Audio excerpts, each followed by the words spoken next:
Good night, good night, good night, good night, good night. This is Marcia Weeks, and you are watching the Marcia Weeks Show, and we're coming to you live tonight from Barbados. Yes, guys, we are coming to you live from Barbados as per usual.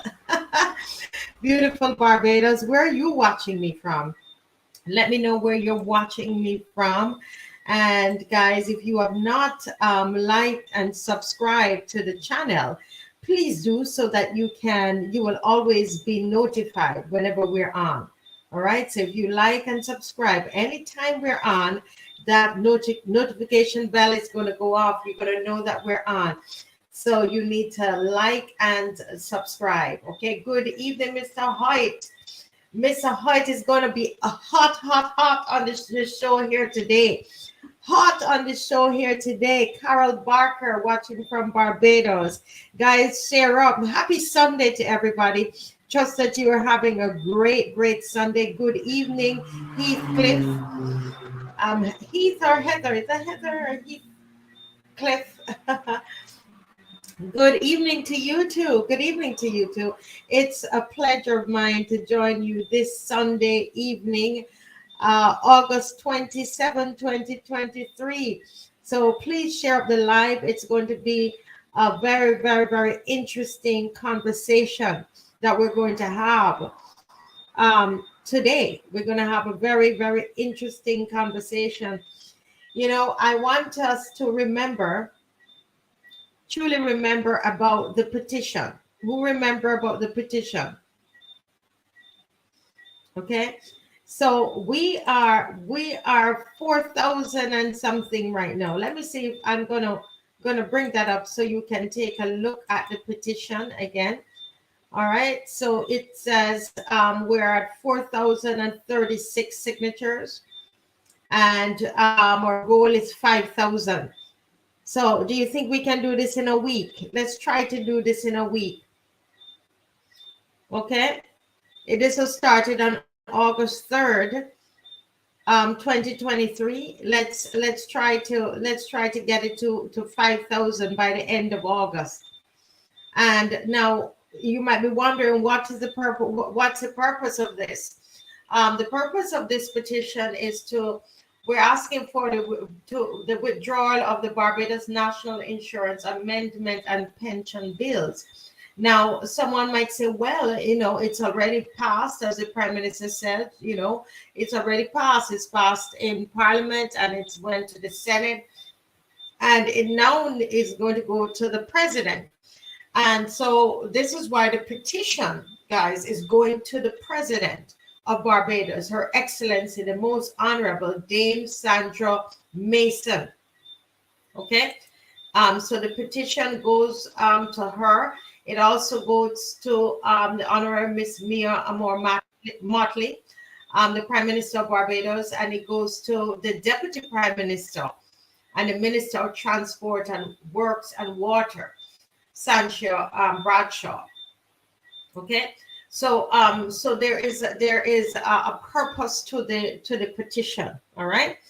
And there are particular things that we are asking for. The people have decided to take a stand and demand that the age of retirement to be at 65. Eligibility remains at 500 contributions. Politicians and citizens to be on par with respect to retirement age. Okay, and we're saying to this government, if we're in this together, the first thing that you should have done was to extend your age. Your retirement age should have been extended. That should have been the first announcement that you made. And if you did that, we would say that we're truly in this thing together, and you are leading by example, but you didn't. Okay, so we have lost trust in that whole statement that we're in this thing together. We're asking for more compliance officers to be employed to ensure contributions are paid. That government pays back the money owed to NIS. You've already heard the Prime Minister. The Prime Minister is saying that it's not going to be paid back. But we must remember who puts the Prime Minister there. the Prime Minister's job is really dependent on whether the people want her there or not.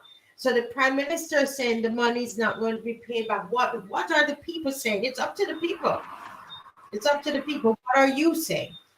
Government identifies the leaks in the scheme and fix them. Those are some of the things that this petition is asking for. Government goes after defaulters. That regular audits are conducted. Systems be put in place where by the government cannot use the funds. The NIS be placed into the central government and not under the absolute control of the minister.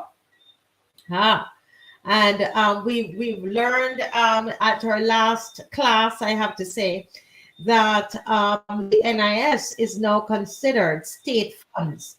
How do people feel about that? How do Barbadians feel about that? The NIS is now state funds, and the Minister of Finance makes investment decisions concerning the fund. So the Prime Minister makes decision, because she's the Minister of Finance, makes decision as it relates to any investment having to do with this fund. Okay, and so that is the present status of the NIS. That's the bill that was passed in Parliament and in the Senate. Number 11, that systems be put in place to help micro businesses file their contributions, that the NIS bill and the pensions bill be withdrawn.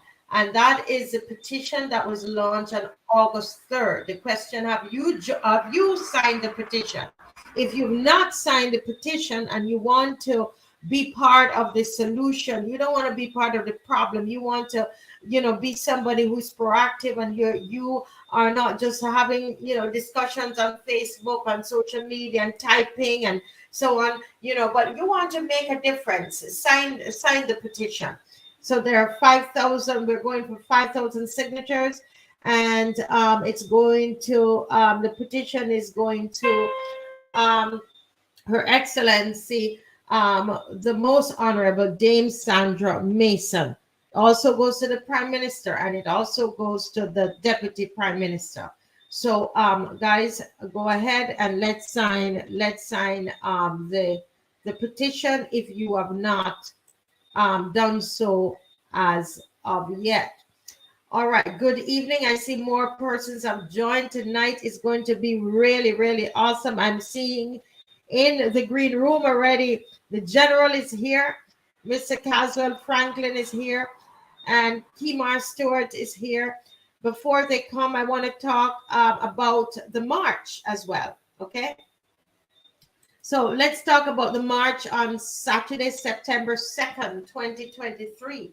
And it's going to be at our usual time, which is 10 o'clock. Our usual time is 10 o'clock on Saturday morning. And we're going to be taking our same route. Sometimes, you know what? You remember the walls of Jericho? Anybody know that Bible story, the walls of Jericho? Yeah, when the Israelites, they walked around the same place, right? They walked around, and they didn't stop. They did not stop until the walls come down. This is a Jericho march. This is a Jericho march. And when we march, we are saying that there will be a rumble. There's going to be a rumble in Parliament, a rumble in the Senate, and all the things, there's going to be a shaking, and those things that need not to be there will fall. Powers are going to fall. The powers are going to fall with this Jericho march that we are doing. It's a Jericho march around the walls of Jericho, and the foundations, they are going to fall. Yeah. And the walls are going to fall, and we're going to shock that. Yes, Alwyn, we are shocking the foundations. Come on, Bajans. Don't let anybody come with any kind of sweet words and oratory skills and try to tell you, oh, those people who are marching, they're marching because for entertainment. Listen, let them know we just did crop over. Crop over finished. We just did crop over. We marching for entertainment. Let them know we're serious. And the only way they know you're serious is if you come on out. Come out on Saturday. We going around up. This is a Jericho march, and we are saying the walls must come down. This wall, they must come down. They must come. There must be transparency, because when the walls come down, we are going to be able to see what is behind the walls. And that's what we're talking about tonight, the transparency. Transparency, accountability. The walls come down, right, Casey?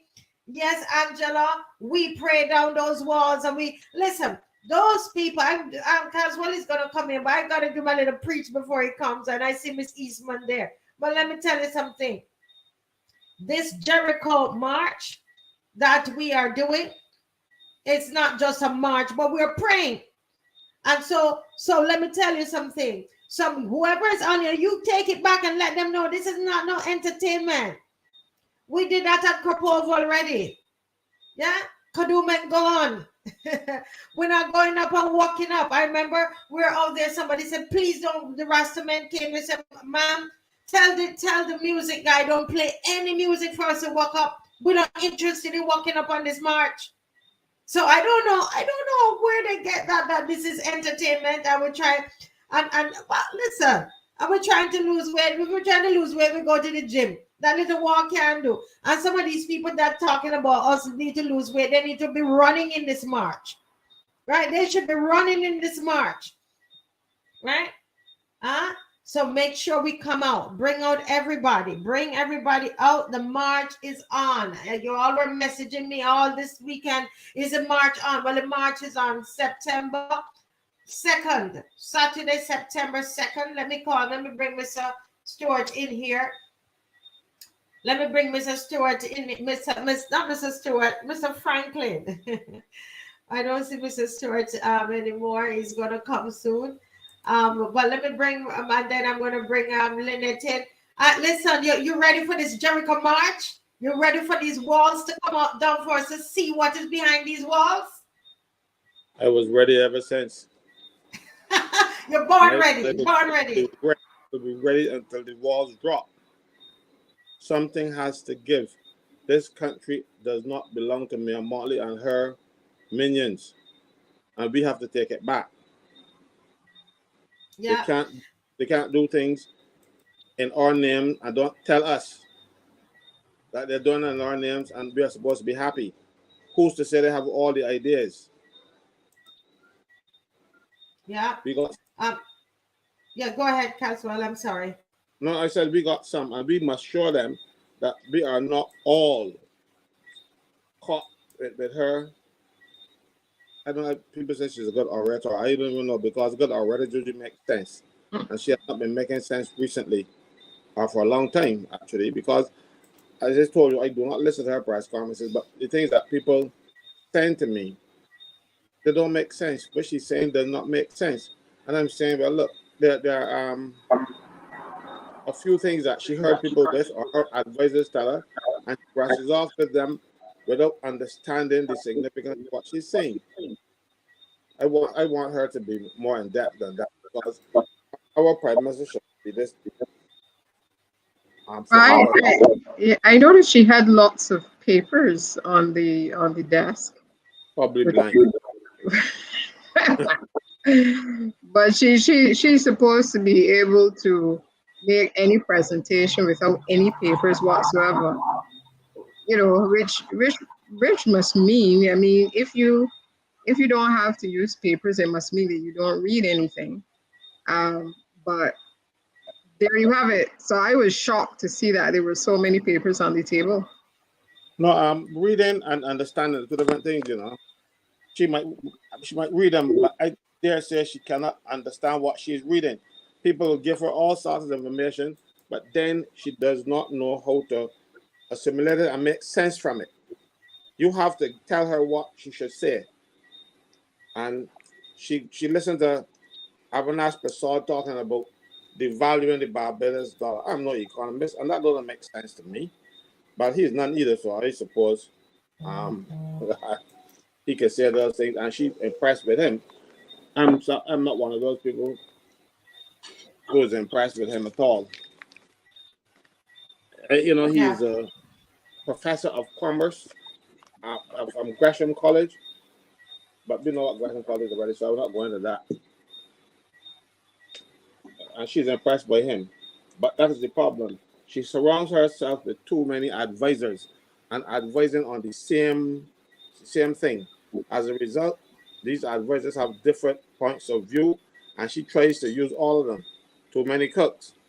You know, everybody putting their salt. Lynette, you sent out a war cry there. You sent out a war cry. I sent out a WhatsApp voice note, and I'm asking everybody to share it.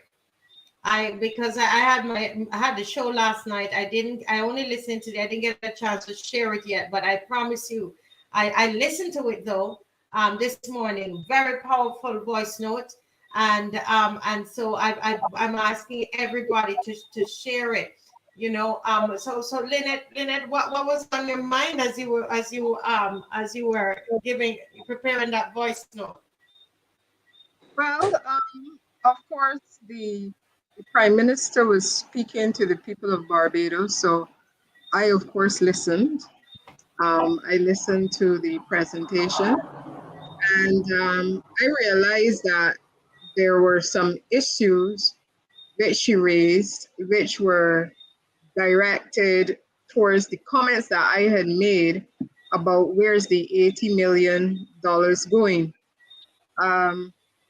Because the article in the newspaper said that it was going overseas. And of course, we said, you know, we're not children. We went to school, put the information there, and let Barbadians have access to the information.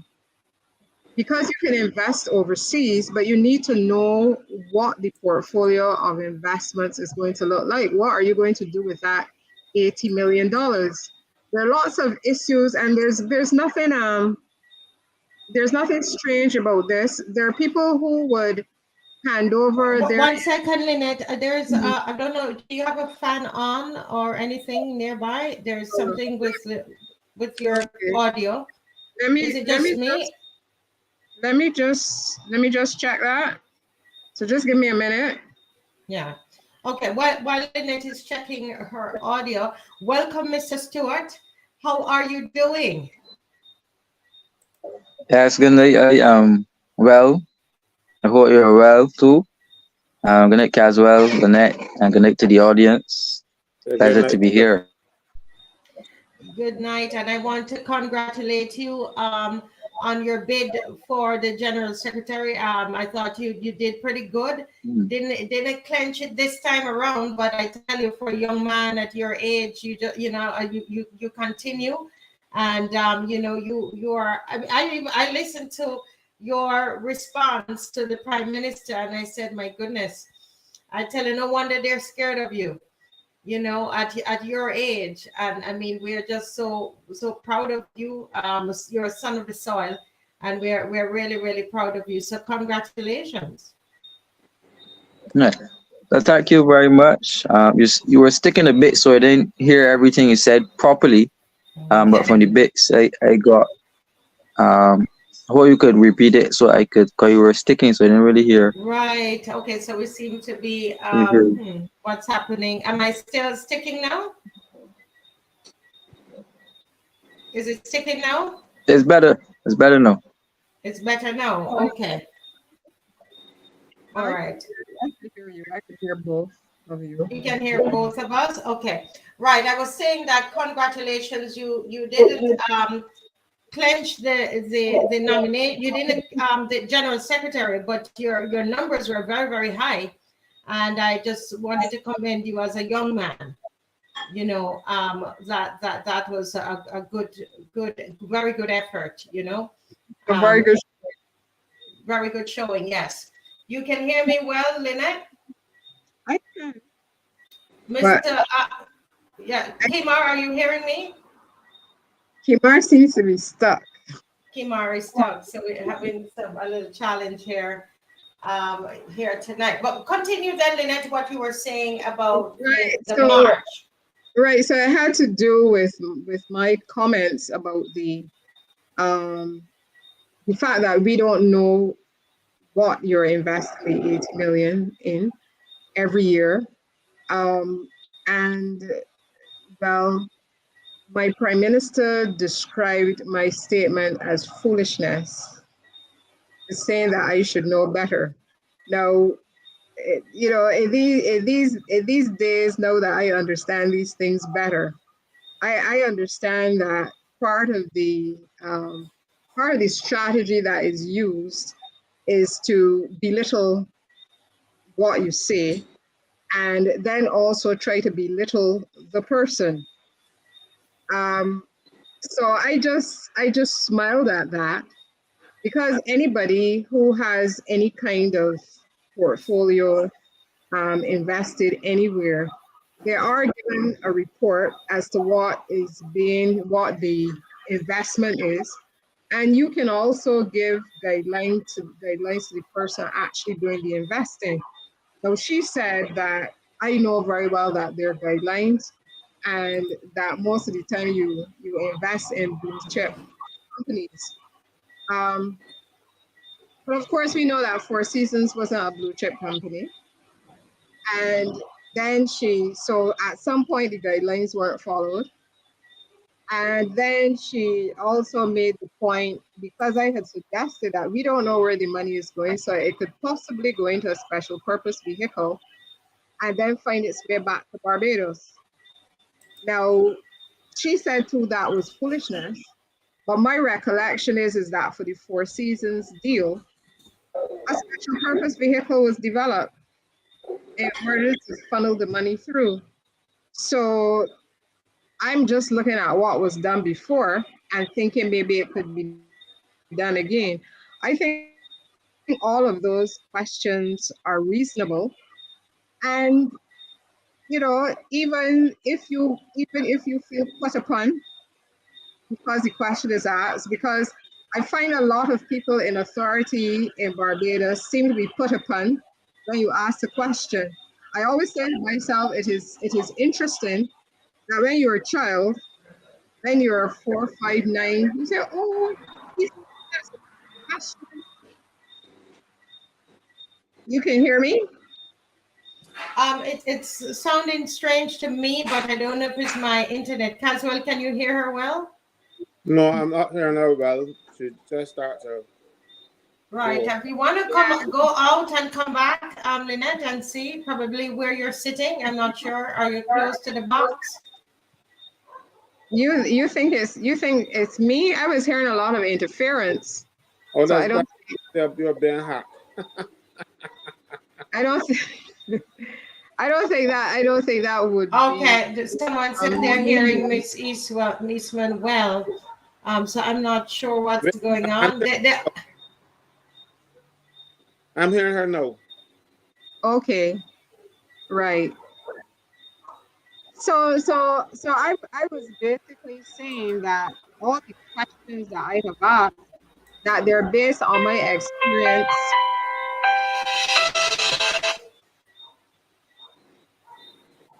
They're based on my experience in seeing what happened with Four Seasons. So then that obviously prompted me to ask those questions based on that experience. And I think that is reasonable. But I know that people in authority in Barbados often take offense when you ask questions about what they're doing. It seems as though in Barbados, it is okay for us to ask questions, I guess, up until we're like 10. So then it's considered to be cute. But if as an adult, I ask somebody who, you know, we as a country voted for to work for us, that you can't ask them a question, which is very strange. You should always be able to ask people who are working for you what they're doing and ask for explanations, and they should give them happily, not take offense and become ruffled I mean, it's so odd. You know, I thought she'd be able to provide immediately and say, you know, X company is responsible for doing the investment for Barbados, because we don't know who's doing it. We just know that money has gone overseas. You don't have, you could have a broad range of investments that you're allowed to invest in that you can see. I don't quite understand, you know, why she took such offense at asking a simple question. So I mean that's it. I am happy to go back out there and march again for, as you said, Marcia, for accountability and transparency. This is what we are asking for in everything. And ultimately, for future politicians, you know, I had said this before, for future politicians, when things are open and transparent, there's there's less um, there's less scope for people to come and ask you to do foolishness. You can say no. There's less scope for that. So you should, well, you know, I mean, if this is, if it is your lifestyle to pursue integrity, that is, you should be happy that there's less scope, there's less discretion, that there's accountability that you have to report, and there's less scope for people to come and ask you to do things that you really know you shouldn't be doing. So I don't see why anybody at all would object to having more accountability and transparency. Somebody suggested, thank you, Lynette, that if the other person is speaking, that we mute, when someone is speaking, we mute our mics. I just did that and it helped me in terms of the interference. So am I clear? Are you hearing me, KEMAR?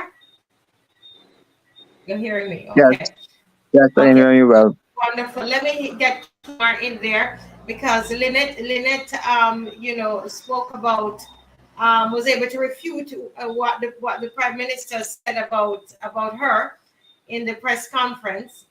But KEMAR, I mean, she's saying here, I have an article here, and she's saying that water rates will not be raised, and that the Barbados Water Authority will not be privatized. And she said that this has been something going around on social media, and I think she made reference to you. I can't remember if it's by name or just, you know, by description. So what are your thoughts about that, KEMAR?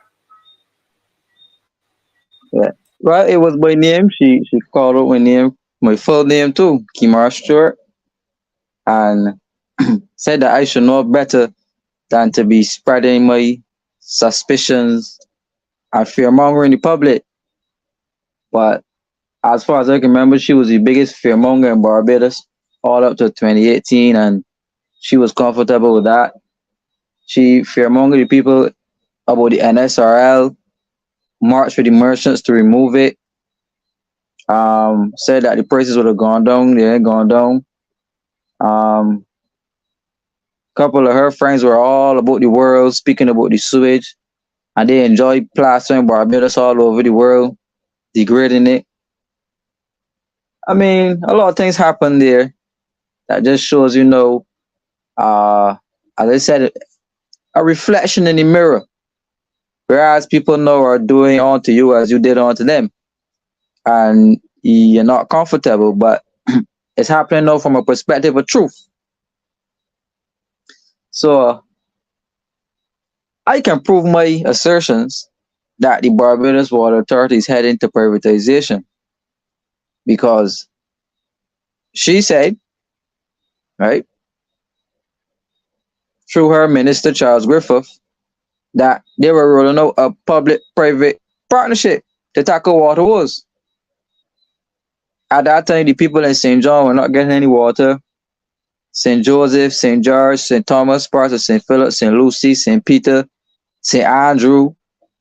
More than half of Barbados was not getting water for months. So she put together what you call a national advisory committee on water to advise the government about everything water. She is saying that no discussions were had, but it's right there. These things are written in the newspaper, government's website. But she's saying no, it ain't happened, and it's right there. So on top of that, when I spoke to Climax on the radio, Climax said it right out his mouth because they asked him directly about this privatization thing. He said it was rubbish, but then Tara said that the government tasked him to be on the committee to find the right price for water. That sounds like discussions to me to raising water rates. I have a document that I can show you right now that has the agenda from this National Advisory Committee that Mayor Motley appointed herself as the chairman too. And right on there it says Water Adjustment Clause. So why would you come to the public and lie knowing that these are facts? There are documents, there are newspaper articles, there are press conferences where you saying these things, but no, you're saying that it's not true. So I was confused. But I guess she wanted to make me look like I don't know what I was speaking about. Said she would like to have a sit down and a discussion with me to teach me how to win political office and high office. And I would have run against her in 2018, and she likes me, that I'm a fella that she likes and everything. But liking me don't have nothing to do with the fact of how you run in the country. Hey. Well, I mean, the Prime Minister, she likes you, the lady likes you.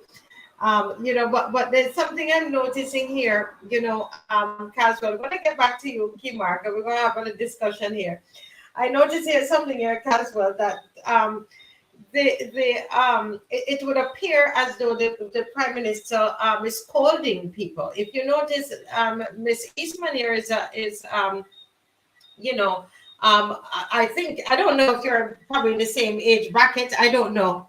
But, thereabout, and she's telling Miss Eastmond she should know better. When you have a child and the child is doing something, they say, you should know better than that.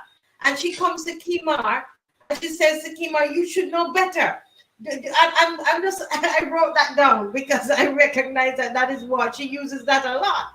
And it makes me feel, I don't know if that's what she's doing, but it seems as though she's scolding anybody who is asking a question or who has a different opinion. What are your thoughts, Mr. Caswell? Look, Ms. Motley seems to be saying to the people of Barbados, and to KEMAR especially, don't believe your eyes and your ears. You believe what I'm telling you. Because if you're reading it, and you're seeing it in the news, and you're listening to Charles Griffin say these things, and then she's going to say, don't believe all of that. You believe what they tell you. Do not believe your eyes. Do not believe your ears. They are lying to you. I won't. That's the Prime Minister, She and the thing is, she believes that Barbadians have short memories. You hear this every time that politicians will say Barbadians have short memories.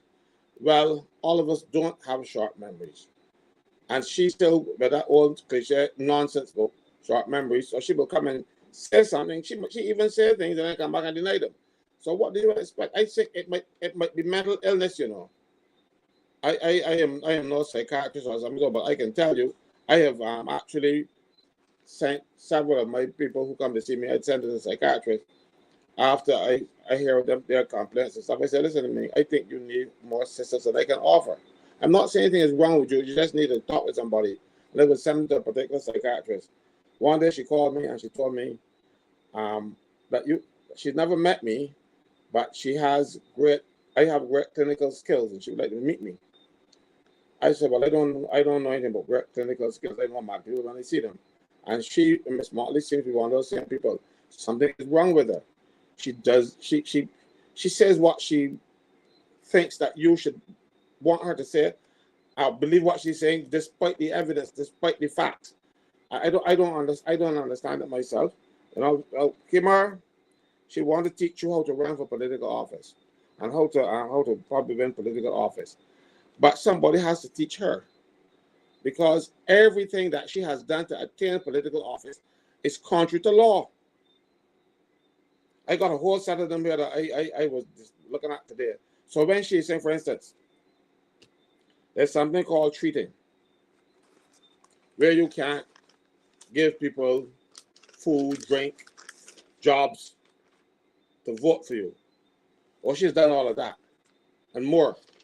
You can lose your seat as a result. You can't provide entertainment during a campaign. It's illegal. But I don't take my word for it. I can quote the act if you want me to. But they do that. You remember they had the Rick and all those people up there so jump on the platform and think that is against the law. So if she wants to teach you how to break the law, KEMAR, it would appear so. You know, you can't give people contracts hoping that they will vote for you, or haven't voted for you, or giving them a contract and tell everybody, no, I will give you a contract when they get office. And all of that is contrary to law. You cannot do it. You can't give money, you can't give gifts, you can't give food, you can't provide entertainment. But Caswell, I feel very flattered. I feel so flattered, you don't even know, like, to see me, the first man, me and Molly openly run down, you know, I feel flabbergasted. I mean, like, I so flabbergasted with that, you know? But I should ask her if that interest in me is romantic or it is professional. What is it? You know, what is it about me that you like? Cause you didn't say. So we probably should clarify that. Probably, you know, we don't know. But once we can clarify that, then we can move on. Then we can move on from there. But you know, someone is saying if you have any link to any of the articles that you referenced, KEMAR, you can always send them to me and I will try. We're having some little challenges tonight, but I will try to see if I can put them on the screen. So you can go ahead and you can put them on the screen. But I want to say, I want to get back to Mr. Franklin. He said he had a list of those inconsistencies or the breaking of the law. I want to hear more of them. He has a whole set there. But someone said here that, and I remember that KEMAR brought up, I think last week, all of the different places. I think Lynette was on as well, where that's going to be sold, right? And we had the show was Bridgetown for sale and the East Coast for sale. And now I'm seeing everybody's talking about that. In fact, even people from overseas saying, oh, they're so sad about that. I saw Carl Watson, the historian, saying that he's planning a last tour of the pier head, and you know, so there is all of this talk now that is happening over the selling and the just a change that is supposed to be happening in Bridgetown as a result of you know, us becoming, I guess, everything becoming for the tourists, you know. And Lynette, have you been hearing anything about that? But you know, those are major policy issues. They're major policy issues if you are going to basically change the heart of your capital. And even, you know, historic places, those are major policy issues. Those aren't issues that should be addressed simply by maybe somebody over dinner saying that, oh, it would be nice to have a hotel there, or that would be a nice project or something like that. You just don't operate like that. I mean, I continue. I mean, one would say that I should know better. I've been saying that all along in terms of how things are being done, because certainly when I was in government and in cabinet, my understanding wasn't that things were done like that. You know, you don't just suddenly decide to do something and, you know, you announce it and that kind of thing. There are all kinds of Well, I don't want to say studies to give the impression that it has to last 10 years. But when you're responsible for a country, you can't behave as though it's your house. You know, if it's your house and you come home one day and you decide, you know what, I think I'm going to add on a back patio out there. And the next morning you start calling up builders and stuff. That's fine. That's your house. Well, I mean, you still got to get town or country planning permission even to add to your house. But when you are running a country, you simply cannot operate like that. And I'm not saying that it has to take forever to make all the decisions you need to make. But when you're engaging in that kind of transformation, when you're changing things in that way, the public has a right to say, because you never said that you were going to do something like that before. So now you're changing those things. We have a right to make an input into it. And I don't know, was that discussed with the cabinet? Was that discussed with the MPs?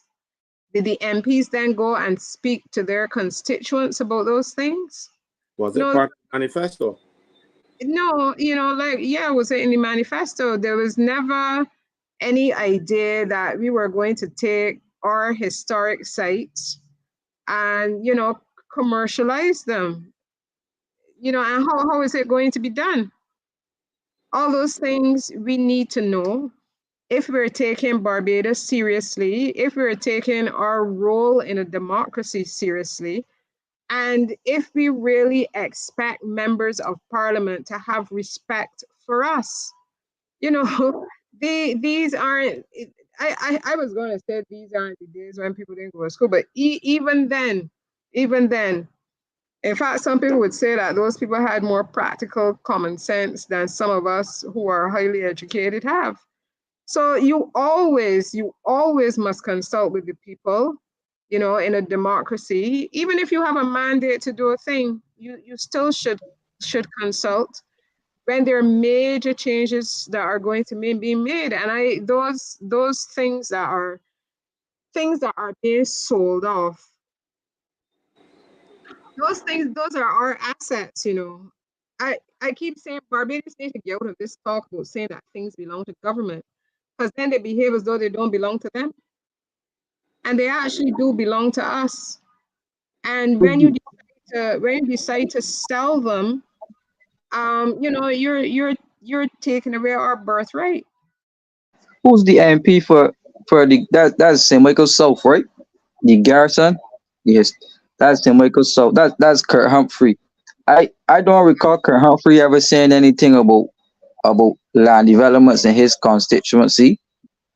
And I think for a development like that, we should have had town halls, we should have had discussion, letting people know that the garrison and its historic sites will be for sale. Marshall, we can recall we spoke about the garrison Savannah being leased out to the Arab. Do you think that the same garrisons, this BDF headquarters, could be the place where the Arabs are now going to build their hotel? Deal? Yeah. And to develop the garrison, because as I can say, horse racing is very big in Arab in Dubai, and these are the people who are coming here. So we could only assume that site will be the site that will be used for the development of the hotel as part of the deal with the airport. But you see, this is where the transparency is important, right? I just interject this, which we're talking about transparency. We don't know anything. There's nothing posted anywhere. There's nothing for the public. We don't know. We're just being told. We're being told that this is what is going to happen. We don't know. We are the ones who put them there, but there's no accountability. There's no transparency. And so when we don't know, then people are going to ask questions. So that's why they're asking, is it Aziz asking, what are they going to put at the Barbados Defense Force? We don't know. We, the citizens, we want to know. We want to know. We grew up and we saw that place there, and you're going to remove it or change it to something else. At least give us some. We need to know what's going to be there. Was the airport sold? People are saying that the airport was sold because they just don't know. There's not enough information. But I think go ahead, Caswell. You were saying something. Yeah, something. No, but you said the airport, if it's sold, you struck one of my nerves. Simply because the government, I represent a number of people at the airport, well over 100 people at the airport, a member of my union. And they were very concerned about what was happening because they were hearing about the government getting into this deal with a consortium of Arabs and people from Chile or wherever they're coming from. And my members decided, look, at a meeting, that we ain't hearing nothing, this is our future. And until they tell us we can take industrial action. Somebody in the room went out and spied. They spied on us and went back and told the politicians what we were planning to do. And the very evening, I got a telephone call and they invited us down and start giving us some information about the PPP and the memorandum of understanding. Mind you, I heard the information. It's now been bandied about the place, and subsequent to that, they put it in the public domain. But I do not believe the information because they are now saying that the memorandum of understanding is now in place, and that will guide the discussions to the PPP. Now, if you do not already have a deal with these people, how do you have a person from your group working at the airport? The Arabs already have their man working at the airport. He is the number 2 man and the staff at the airport. He's just one below the chief executive officer. He's the operations, whatever they call him. And they don't have a deal with the people yet, but their man is already here working. I suspect because there was some pushback from the people of this country, from my members in particular, that they had to do something. So they are working backwards now, putting things in, making it look as though nothing happened, and they had no putting systems in place on paper that they have already come to conclusions on. Because the guy is Patrick Voyer or something like that. He is already working there. Go up on the airport website and you will see him there in the line of the executive management team. You have at the born, then he's the number 2 man. He's already working here. And if you see, he was working in Dubai and all those places, wherever these people had better take over places, he's the man that comes in and work there. He was in Jamaica, wherever the Arabs, these people from Dubai, have a takeover, he turns up. He's already here and he's been working now for more than a year. So the government has already gone into a deal with the airport, and they're not pretending that they're not doing the deal. How can you already have a person working from the Arabs and you don't have a deal with them yet? That doesn't make sense to me. And nobody has answered that. I've asked it several times. Okay, they give you a nice sanitized version of what they want you to believe. But the situation on the ground doesn't square with what the government is saying. That is what I want to know. So anytime, by the time in the airport sold or it leased out for God knows how many years, I can believe that. And I'm talking about the deal is already done. There are no pretending because they were caught napping. But guys, you really believe that? You really believe that $300 million is money that the Arabs can't afford cash? No, but Yet no, I don't think the Arabs need to enter into no deal to pay another 30 million a year. Just buy it cash one time. They could have bought off a national insurance and let the nationals own the airport. Trust me when I tell you, if that money, that $300 million, what they are getting back, let's say it's the same 30 years that I'm talking about, that's pittance. That is pittance for the airport.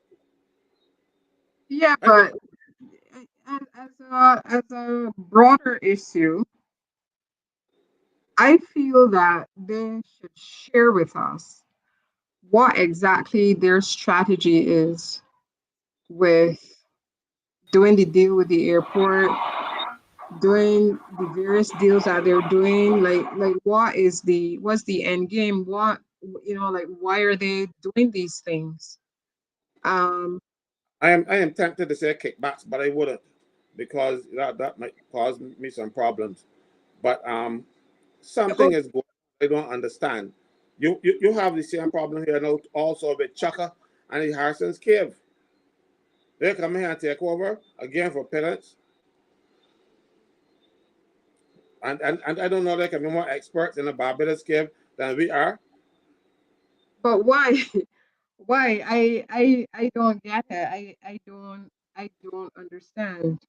And I hope Barbadians are paying attention to these things, Yeah, because I will tell you, I had an experience when when I was director of international business. You know, we always used to be going about to these various countries that do international business for conferences and whatever. And I went to one in the Caribbean. I wouldn't say which one it is either, but I went to that country, and you know, everything is nice and whatever. And they have the hallmark of their thing is that when you go there for a meeting, the majority of people that you meet are people from abroad. And I was there at I don't know, some little cocktail party or something, and I started to talking to someone who was a native. And that person started to explain to me how basically they're excluded, all the nice shiny things that we are seeing, that they're excluded from those things. They don't feel included. They feel as though their country has been taken from them. And we might say that they go to the country and feel as nice and pretty and got all these various things, but the people themselves don't feel as though they are a part of whatever is going on. And it would be a very sad thing to be in this country and you don't feel that you have rights over whatever is going on. You know, that is it can't be, it can't simply be transactional. It can't simply be about money, because you know, like, what's the point of being here? What's the point of living if you're not going to feel comfortable here, simply because you might get a bigger plate of food? But that can't be all there is to life. You know, that can't be all there is to being a Barbadian. We like our things, and with a little effort, we can make our things better and they can grow with us. But I don't quite understand what the strategy is. The other thing is, why aren't we seeing the documentation?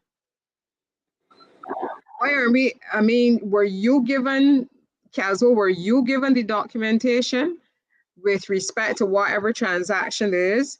People seem as to, yeah. as a matter of fact, it was promised. They said they were going to email it to me later that day when Avi, that's what they call the guy, you know, who used to be professor, to be found him out. I haven't gotten it yet. They So, so, promised. so that's the thing, and I want Barbadians to understand that in many parts of the world, these things that they might agree with the government or not think it is a big thing, that these things are not shared. I will tell you that during COVID, when I heard that the government was collecting contributions from people in the rest of the world, I went and Googled COVID contributions to Barbados. And you know, I found some of the people that had contributed, because those people are required, wherever their money goes, they're required to put it on their website and say exactly where the money is going and how much and what it is for. So that's how other countries operate. So I want Barbadians to know that this isn't anything ridiculous that we are asking for. In many other countries, all of these documents have to be made available to the public. There shouldn't be anything secret, because there's nothing to hide. If it's a deal you're doing, everybody should know about it. Why can't they? What, they're going to pick up an Right. errand or something? You'd be embarrassed. Right. Lynette, two things. On your platform, I more certainly heard you pushing for Freedom of Information Act, where documents like this could be available to the general public for consumption. So all government entered contracts, or anything to do with public business, as long as it does not impact national security or security threats, then it should be shared with the general public. Now, a couple of months ago, well, not that far ago, but I raised the issue about government contracts and how during COVID the government was supposed to issue copies of all of the government related procurement into the KEPAR office. And this was part of the IMF arrangement and part of the broader drive to push freedom of information in government. And the government let that one slip. And in 2023, the government still does not have a copy, not even one copy of a contract in KEPAR that the public could go and reference how much government contracts they gave away since COVID. Now, part of the laws that they changed in the Emergency Management Act was to render the all powers of the country into the cabinet, and then the cabinet passed another clause to put all of that power into the office of Prime Minister, and they kept us under the state of emergency legislation for much longer than we were supposed to be, and they were pushing these vaccines and pushing these things, like they even purposely staging acts to spread rumors of COVID or whatever to keep us under this prolonged state of emergency legislation. And the government issued contract after contract after contract. The government was spending dollars on dollars. They even had the ASH program. I mean, they were just rolling money because at that time, most of the government debt rolled in during COVID. Billions of dollars into Barbados during COVID. And at this point, we cannot account for one single contract coming out to the Prime Minister's office during COVID that we could go and say, well, at least they spent this rate, that wrong, or was spent here, or was spent here. And I think something is fundamentally wrong with that. When you could concentrate all of that power into one person's office, and then there's no way that you could go and fact check them, even though it's required by law.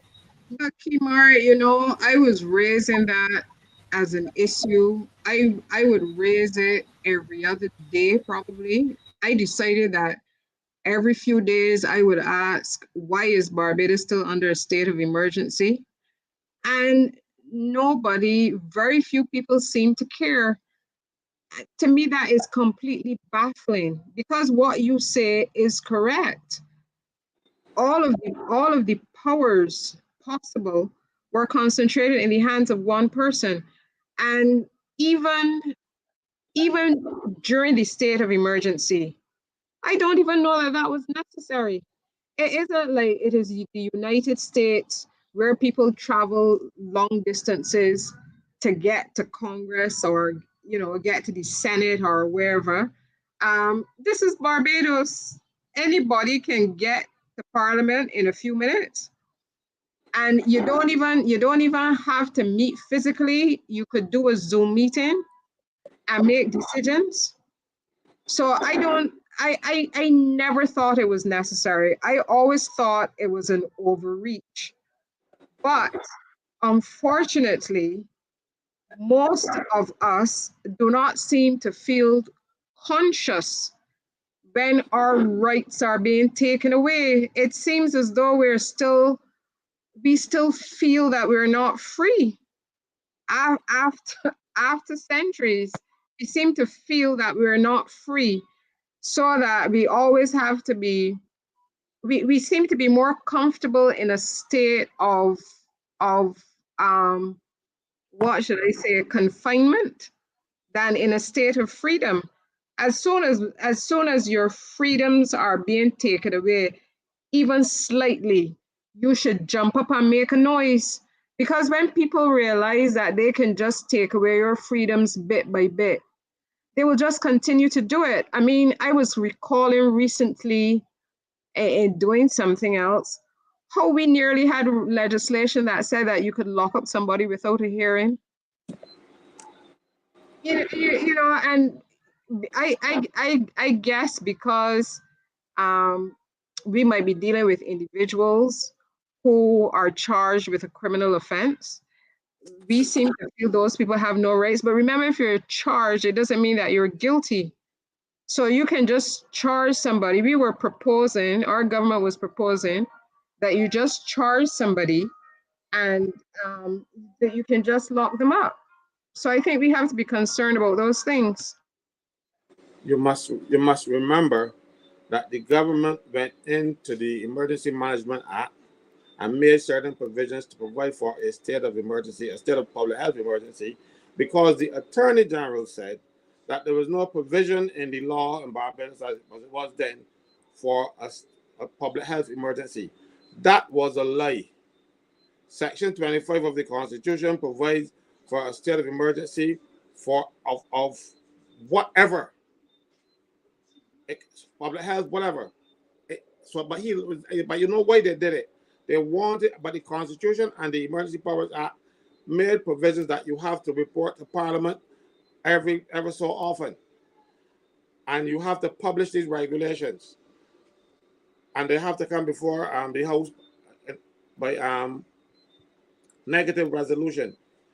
But what that means is that you have to bring them before the House, and the House can debate them.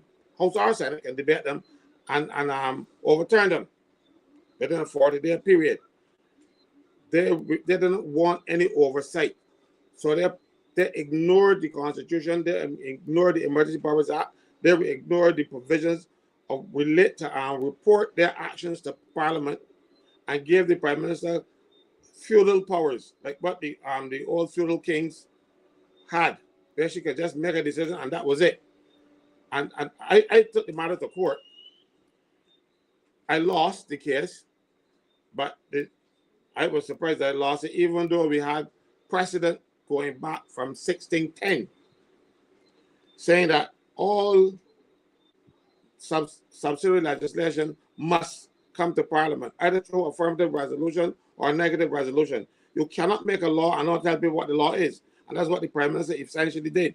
She made a law and then didn't let the public know that this is a particular law. And the only way to do that is to take it to Parliament and then have it published in the Official Gazette.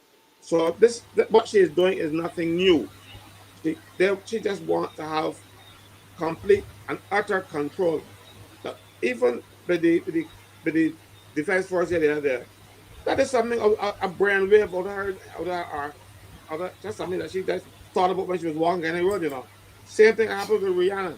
Rihanna there looking so cute, and that turned her head, and she's a national hero. You know, nobody else knew before then. I've spoken to people in the cabinet who said that's the first time they knew that Rihanna would have been a national hero if that night when the Prime Minister announced it. Nobody knew about her. She just takes the place of her and she could do what she likes. That is the problem. And Barbados, if they don't wake up, you will find one day that you are enslaved to the Motley dynasty. You know, I want to bring back up another instance during COVID, where the shooter came out and promised the country 20,000 jobs. This after they leaned the catastrophe fund. This after they leaned the NAS, allowed the employers to keep the money. This after they gave away the $300 million in the BEST program. They came up with this economic committee, a jobs and investment council, they said. And this jobs and investment council was headed by Owen Alpha. It had on the former Democratic Labour Party finance minister. And in the same press conference she had 2 days ago, she washed the party right off. But the same man that lead the policies for the party, he working in Washington on her strength. So this grouping, which had on some other prominent professionals, I think Professor Eugene Barato, John Rogers. Oh Lord! This committee was tasked to find 20,000 jobs in Barbados. Right? This committee met once, maybe twice the most, and nothing happened since then. One Alpha passed away, then Sinclair flew and he went overseas. But then recently I saw Ryan Strong's name attached to this letter to the IADB saying that the government was seeking to borrow I want to get between the $200 to $400 million on recommendation from the Jobs and Investment Committee. I wrote to the newspaper asking restaurants to be more open and transparent with that issue, because how can it be that on after this past, St. Clair's gone away, the committee has not met almost since its inception, but still we're going to borrow all this money from the IADB on recommendation from a committee that did not meet? I can't get an answer up to no. Quite interesting. Before you go, Lynette, I wanted to read this. I wanted to read this article. Give me a moment, because sometimes people think that can anybody else turn off their mic and see if that will help me? Because sometimes, guys, people think that we come on here and we have a personal vendetta against the prime minister or against the government. For that matter, they think that they say we're from, they label everybody DLP. All you turn DLP.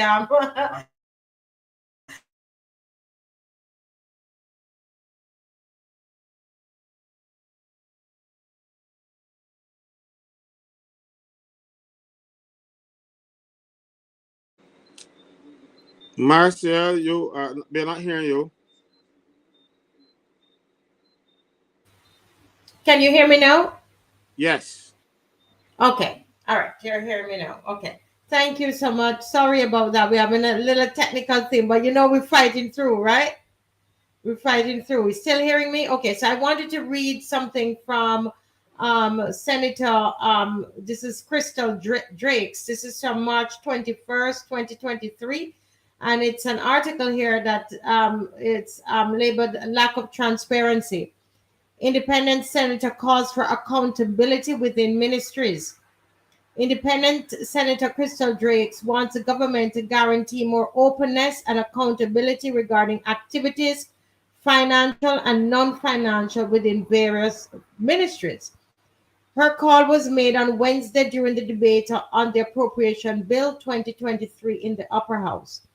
Drake stated that despite assurances given in the Public Finance Management Act 2019, there was still a lack of transparency within ministries, with no annual reports prepared as mandated by the Act. The Public Finance Management Act, still can't hear me? Okay, still not hearing me. No, we're hearing you now. We're hearing you. Very clearly.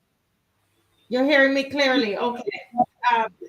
David's saying he's not hearing me. I don't know. Can the listeners hear me? Are the viewers hearing me? No? Okay, I want to hear if everybody else is hearing me, because you're hearing me in the studio. Are the viewers hearing Marcia? Can you hear Marcia? Those were listening. Yes. Everton says we can hear. Okay, so I'll go back and continue reading. Because I think that this is important, Mr. Franklin, that we acknowledge that there are others outside of the four of us on here that's asking for transparency. And this was only March of this year. Okay.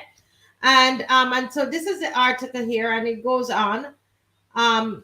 She says, if we do not explicitly state what ministers are trying to achieve, let us call it key performance indicators.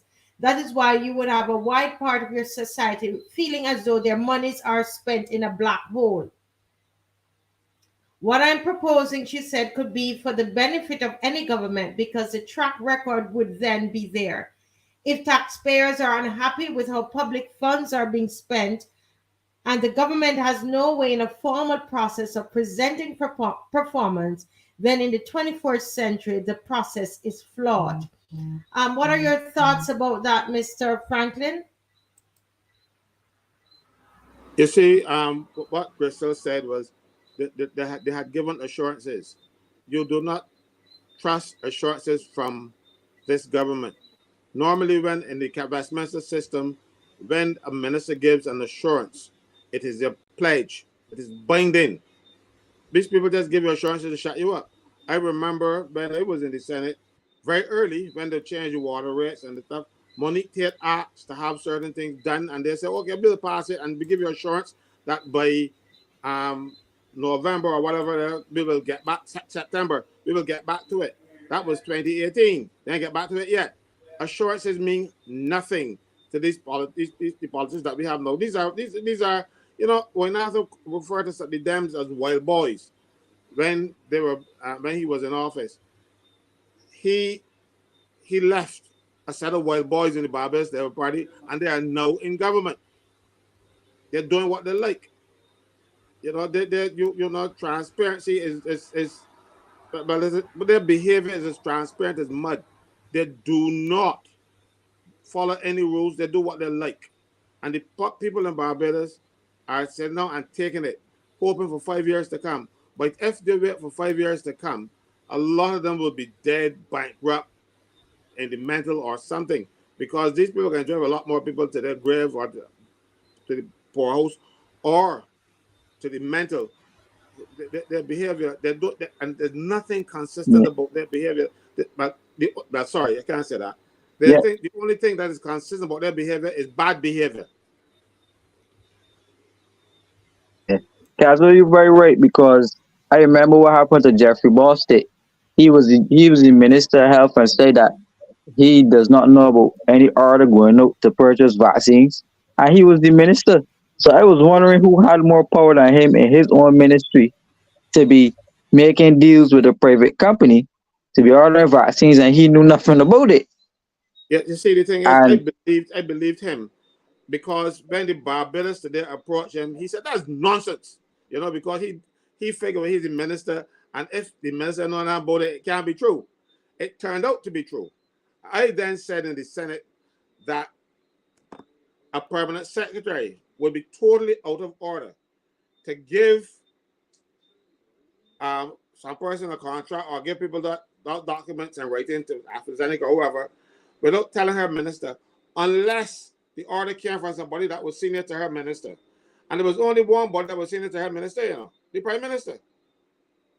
She, mind you, she got some, I don't know if she was one of the most honorable, but she got some award of independence for that treachery that she did to the country. Yeah, she now they call her, now she's a director general in the public service. These are some posts where the prime minister park people and that don't really have any work to do. It was only. But you see, a lot of people don't take these things seriously, but I do take them seriously because I understand what principle is. And certainly, if I were in that position, I've been in the position of a permanent secretary or person of related grade. And yes, the prime minister might call for things sometimes, but you always made sure that your minister knew everything. That was your first responsibility. No, they So said the there, pass it to my minister, please. You know, you don't have a line minister, and then you go over his head. You hey, don't have a commissioner of police, and then and you go to the constables and telling them, let Ross Aston open up his birthday party thing. That constable that did it, I have the highest respect for him. I don't know what happened to him. I don't know if he's still in the police force, but he told the prime minister, I don't take instructions from you. You know, and that's when all hell hit the fan. He had more integrity than the entire cabinet. You see, but that is what must be done. And many times I know of ministers being told by permanent secretaries, but prime minister, you can't do that. I remember it is reported that Major Daniel, when he was a permanent secretary, Barrow was prime minister, and he told the prime minister, you can't do that. He said, the prime minister, he said, the only thing you can do with me is transfer me, you know. I will still be a permanent secretary. You're going to transfer me someplace else. But those fellas had guts. Those fellas knew what a permanent secretary was supposed to be. Right now, we have a lot of people at permanent secretary that don't even know what permanent secretary is. And all they think it is, you're the accounting officer. They don't even know what that means. And they walk about the place creating a lot of confusion in the public service. And mind you, they're all politicians. Not all, but 90% of them.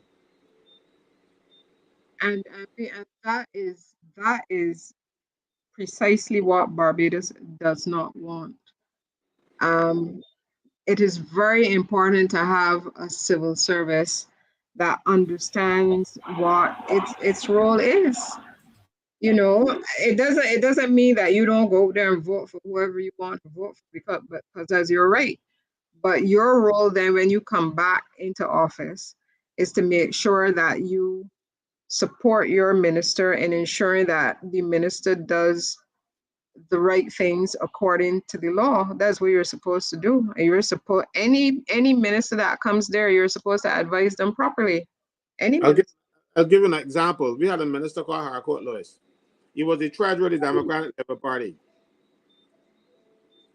And but when he was permanent secretary, he was permanent secretary. When he was treasurer of the Democratic Party, he was treasurer of the Democratic Labour Party. He did not mix the two. As a matter of fact, he told me himself he retired from the public service because Thomas was going to kill him at work, because he was effective and he was efficient. And Tom didn't care if he was B, D, or Q. But Tom wanted something done, Harcourt, because he had the ability to get things done. Harcourt Lewis set up the deposits department, and by that time he never even turned on a computer because he knew how to manage people. The permanent secretaries nowadays are just a bunch of political people. Most of them don't understand anything, don't know what the public service is all about. And most of them, as I told you, are only there because the prime minister decided, but this is the person that should be permanent secretary. And it is destroying the service. She's now doing it with principals. She's done it with other heads of departments where you put them on contract. And that is the most dangerous thing for the people's career development. It's dangerous for continuity. It is dangerous for even the system of government that we have. But no, she wants to be able to control a person who has to give her advice. If you are on contract and you have to advise the government on certain things, but your contract is coming up for renewal, you're going to be very careful to give them the advice that they want. Or not, you will not be in that job when the contract is renewed. That is the biggest problem that we have right now in the public service. Contract officers. We now having contract principals, principals at secondary schools, you know, and they're interviewing for principals now. And if you get the job, you might not be you might not be the principal 4 years from now, because it is a 3-year contract. We have the chief education officer on contract, comptroller of customs on contract, chief agricultural officer on contract. These people are no political creatures and cannot stand up to the politicians and cannot tell them, Minister, you're out of order. This is required by the law. The Public Service Act says that if that is the case, they have to put it in writing. Then the minister then says, well, okay, you go ahead and do what I want. At least you have a paper trail. But then the paper trail no more. You will do it because you want to maintain your job. After you put a fella in a position for 3 years and give him all those perks, he ain't want to go back down, you know. As a matter of fact, there's no system. They don't tell you what will happen to a person who was on contract and no longer on contract. They don't tell you. Because we can have a person who's a senior teacher becoming a principal. 3 years later, he's not principal. He's going to go back down and be supervised by the people he was supervising a few weeks before. They're destroying everything they put their hands on. Mayor Motley has reverse Midas. The reverse Midas touch. She destroys everything. It does not turn to gold. It turns to fecal matter. But as well, if you look at it, the public service, we had her criticizing 16 ministries, which means 16 permanent secretaries. So when you had 28 ministers, now you got 26 ministers, that's extra permanent secretaries that you had to hire. Mm-hmm. So you had a minister, then you had a junior minister in some ministries, then you have extra permanent secretaries in these ministries. But still, we can't seem to get the thing running right. You hire all these high level people, then you were supposed to have these people who were personal assistants to, or some of our constituency helpers looking at $5,000 or $6,000 a month to go to funerals. So you create a lot of these high level posts, and then on top of that, you agree with the IMF that you can cut down the public service. And as far as I know, at least a third of the public service is supposed to go. So when you cut down the public service and then by extension cut NAS contributions, what are you? But you still hiring all of these high level people. what exactly you really saying to Barbadians? We are saying to Barbadians that the Prime Minister and her cabinet has no vision and that they're being led from outside. The IMF has said to every Prime Minister, probably with the exception of Bruce St. John because he didn't stick around long enough, that they are paying too much for pensions and we shouldn't have free health care and free education because we shouldn't be able to afford it. So that is what she is implementing. She is implementing the IMF talking points. She is implementing what the IMF has said should happen in Barbados. She is impoverishing the people in this country because the IMF, and who the major contributors to the IMF, people in the United States, and they got dire poverty in a lot of the United States. They don't have free secondary education. They don't have free university education. So why are they going to give money to the IMF to give to Barbados, and Barbados is putting up better services than them? And Motley does not understand that. Every other Prime Minister of Barbados resisted those calls from the IMF. She jumped without looking. And no, Barbados is in a mess. Pensions are going down. They come with this new pension and then asking you to contribute to your pensions again because public service pensions are for design that you get a smaller salary and they will save 25% for you in your retirement. That has always been the case with the public service. And now they're asking you to save another 3% of your salary depending on your income. These people don't know what they're doing. They don't take advice. They listen to the technocrats from outside of Barbados who do not know our culture, do not know our history, and they're going to impoverish this place. We are going to end up like Jamaica in an IMF program for the more than the foreseeable future, because Jamaica had an IMF program in the 70s that they were supposed to be a short adjustment. I understand it's still in place. So this is where we're headed, because right now all that money that the government is borrowing, there's no way they're going to pay it back. But not don't mind you. She talks about when the them left office, they had 4 weeks of import cover, but now we got 38 weeks. But the 38 weeks is all borrowed. So what are you saying? We are not producing in this country. Tourism is down. The people who were doing the good job in tourism in Barbados had to go to Grenada, Jamaica, where we bring an idiot from overseas. And our tourism is down while everybody else is up.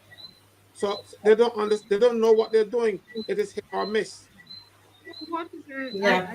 I heard there was something about Barbados becoming first world by 2030 or something like that. Another slogan. Barbados coming what? What? Let me see if I can find it. Barbados coming what? First world or something like that. First gold? First class. It was first class? No, she said first world. No. I can't remember the exact expression. But how are you actually going to get there in 7 years' time? I mean, like that is why would you be saying that to people? It sounds good. Yeah, that's United Nations Sustainable Development Goals 2030. So she's just covering that up in a different slogan. We all know that they attach Barbados to these Sustainable Development Goals, but so far we have not been making significant progress in making it happen. We feel the renewable energy goals, they feel the economic reform goals. So I don't know how Barbados is going to fare, especially as it relates to this UN agenda. Not much we know about this UN agenda from the official government. What I could say though is Sorry. Like for example, the UN Millennial Goals, we had already met most of the goals, because remember that those goals are for all the countries in the world. So when you set these targets, there have to be for countries that are like 180 something in the Human Development Index. countries like Haiti, Burkina Faso, all that kind of thing. So, this is why too I find it very strange, because all along, even when I was growing up and stuff, there was no Barbados never used to compare itself to the worst countries in the world. Barbados always used to be trying to compare itself with countries that we considered to be setting good benchmarks. And even though we were supposed to be a developing country, our benchmarks were for developed country status. So I always find it interesting now that we lower our standards because we're achieving less in terms of what we want to do. But I really find a lot of this very worrying. I'm not trying to drive fear into anybody, but to me, all that is happening, all the discussion I hear, and what Caswell said there about not having a vision. What he says is true. The IMF has been coming here all this time saying that there are things we should not afford, goals that we set for ourselves, like back in the 60s and 70s, when we became newly independent and everybody was excited, and you had politicians who were excited about development. That's what they were focusing on, like a lot of our politicians from back in the day, they used to basically get their salary and nothing else, as it should be. So they didn't leave office being wealthy or anything like that, because they were focusing on development. And if you don't have that kind of vision for Barbados, because the thing is, what we are saying is, yes, we want to be able to afford these things because we're prepared to make sacrifices in other places. That's what we're saying. We're prepared to make sacrifices so that all of our children can go to school and have a good education. And that was generally how people felt, whether they had children or not, whether they had children in school. It was generally the feeling that I'm happy to pay for somebody else's child to go because I want these children to be educated. You don't want them on the streets. You want them to be able to, when the time comes, to support themselves. That's how Barbadians felt about development. So while it might seem strange to the IMF, Barbadians generally, that is the kind of feeling that we had, and which went into our government policy, because everybody must know about situations in Barbados where people could not look after children. And there's some people in Barbados that probably had one child of their own and raised 10. That was normal. I helped raise 10 other children. So it is a matter of, as Caswell said, having a vision and knowing what you want for your people. We always wanted healthcare, education, two basic things for our people. And then we felt, well, if you have two of those things, you have a good chance. You have a good chance in the world, whether it is in Barbados or if you go to another place in the Caribbean or if you go overseas.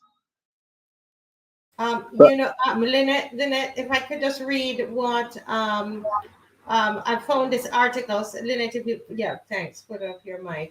Let me just read this article here, Mr. Franklin, because look, this is our Prime Minister, and you see she's speaking, and because that's the gift she has, and you have to acknowledge it. It's a gift of speaking. That's what she has. And so she's speaking. This is now May 12th, 2023. Barbadians, you are intelligent people. One of the most educated groups of people in the entire Caribbean.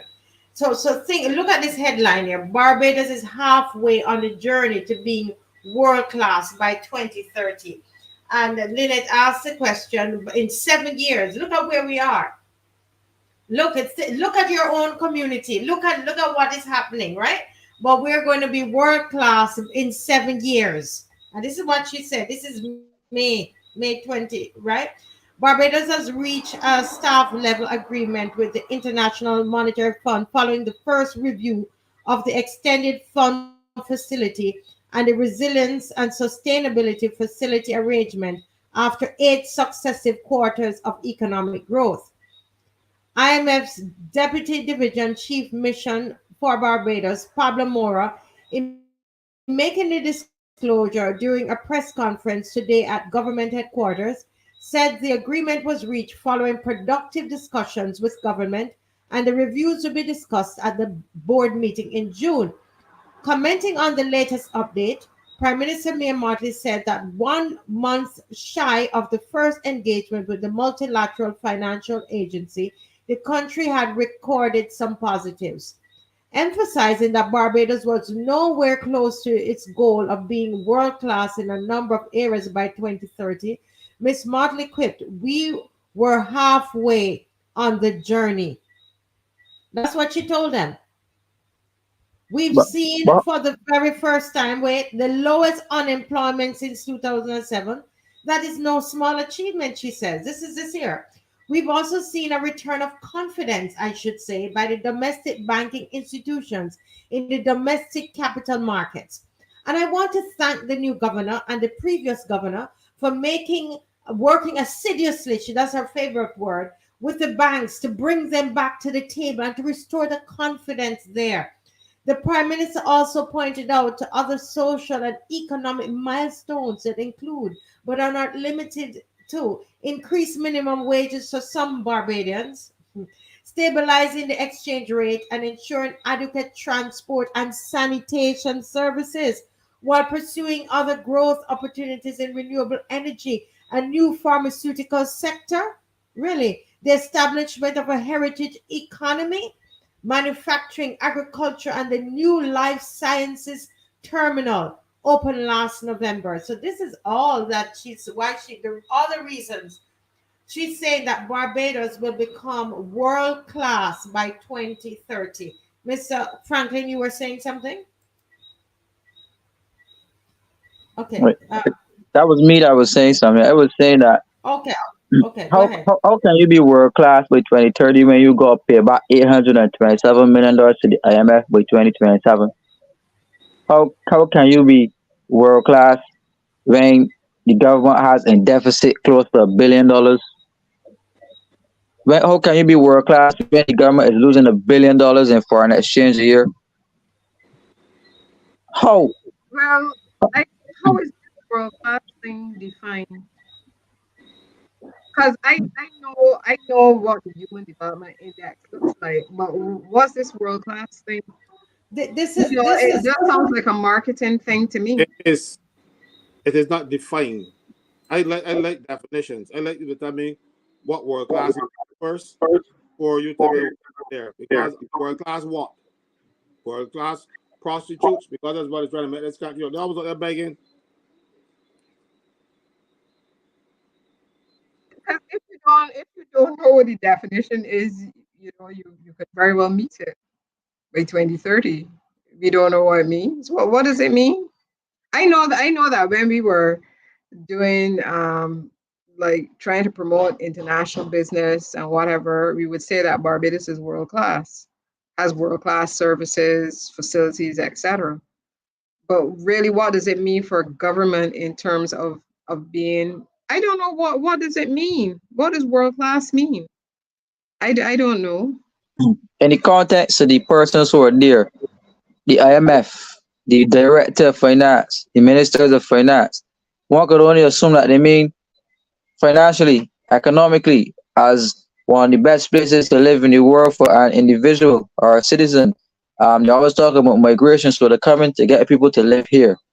But when you live here now, every Barbados becomes a world class destination that people across the globe want to come here to live. First, it started with this welcome stamp program. Let me say I like the welcome stamp. It started with that. When the tourists get here, the tourists quickly realize then that Barbados is basically a place for the rich to live.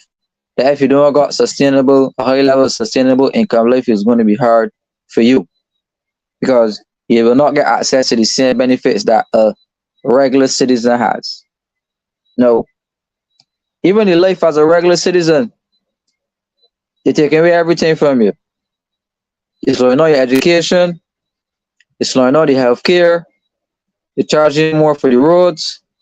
They're charging you more for the water. Charging you more for the food. Charging you more for all the services, even to eat in a restaurant. Bus fare. Every single thing. They're sending up the prices, sending up the prices, sending up the prices. That you can safely say that Barbados is a place for millionaires and mega millionaires and billionaires. It ain't really a place for the thousandaires because you can't even get a proper house in Barbados. The average house now costs about $250,000, and sometimes that's just land in certain places. So if you're talking world class and in comparison with much bigger countries in the world like America, yes, we head in there. We head in there. We head into being one of the most expensive destinations in the world to live. So it will become a luxury, like it was a fantasy for the British to come to Barbados to live. So I once worked at Sandy Lane, and you could hear the British how proud they are when they come to Barbados. Barbados is like the Dubai of the Caribbean, so they feel happy and they feel proud. But then you start to hear the complaints like, why is life so expensive here? How do locals live here? So if it is that you have other destinations throughout the world, much cheaper destinations throughout the world, offering a way better service, a way better product, has way higher standards than Barbados, you really think that people are going to come and say, well, let me go to this world-class destination just because it's world-class? Everybody in the world right now in recession. So if it was me, I would sharpen the card into my pocket.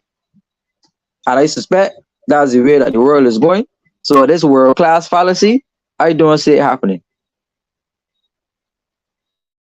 But Kimar, if it was so world class, I mean, it's supposed to be world class. Why a lot of people your age and younger are leaving Barbados? I'm a I'm a what naturalized citizen, and you should hear me speaking to these young people, Lynette, trying to beg them to stay in Barbados. They are leaving in droves. I have never seen that in this country before. Young people are leaving. They are leaving in droves. Right? Can you guys hear me?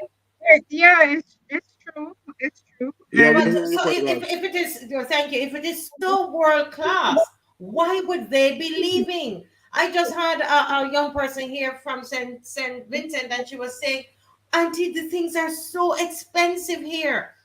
She's a teenager, and we went to the supermarket. They're just so expensive. And so it's difficult. Somebody brought it down, I think ISIS down to our, bring it down to the poor man's level. Said we can't buy. She putting up the prices for lamb chops and drumsticks, and difficult to live here. So how is this the best place to live? As you're right, Kimar, it's not for us. It can't be for us to live here. It's for other people to Marcia, live here. Yeah, go ahead. you see, the Prime Minister likes to quote a lot of figures that don't make sense, right? Somebody sent me, but as I told you, I do not listen to her. I don't like to listen to nonsense. But she said, that the pension in Barbados is higher than anybody else in the Caribbean, all right? So only last night I went on Trinidad website in Trinidad, right? The prices index. Barbados prices is 2 or 3 times higher than one in Trinidad. So if I get less money in Trinidad, I can still live better than I live in Barbados. And so that is what she is not understanding. Water in Trinidad is cheap. Electricity is cheap. You pay water every 2 months and light bill every 2 months. You know, Correct. and That's true. you see, and so when she's saying, we got a higher rate of pension, yes, but it cannot buy anything in Barbados. You were gonna give me that money and me take it to Trinidad. That I could then survive. She just talks all over all of her face, and give a lot of impressions that don't make sense. And people want, I got so many calls today for me to complain about that press conference, WhatsApp messages, everything people telling me, but Caswell got to talk about this thing. Everybody talk about everything people tell me to talk about in short tonight. Mars, I will be my one here tonight. You know, that they're complaining about Kerry Simmons. He's complaining that government is giving, I'm not government, the private sector is giving people 3 months contracts. Government has been doing that for years. And he seems not to know. The same thing that he is saying won't be tolerated and it's not right. Government is doing. And has been doing it for years. Then we had somebody called me and complained about Tony Moore didn't speak up against the 68 years for retirement or for pensions. And I wonder why she didn't speak up because her union discussed that back in 2017. But this is the same Tony Moore who was General Secretary of Barbados Workers Union who sent home Juliet Pollard at 65 because that's supposed to be their retirement age. Juliet Pollard now has a matter before the Employment Rights Tribunal. At 65, they send her home. Send her as retirement. So she is saying for BW, retirement is 65. I should be 65. But for everybody else in Barbados, she is supporting the 68 retirement.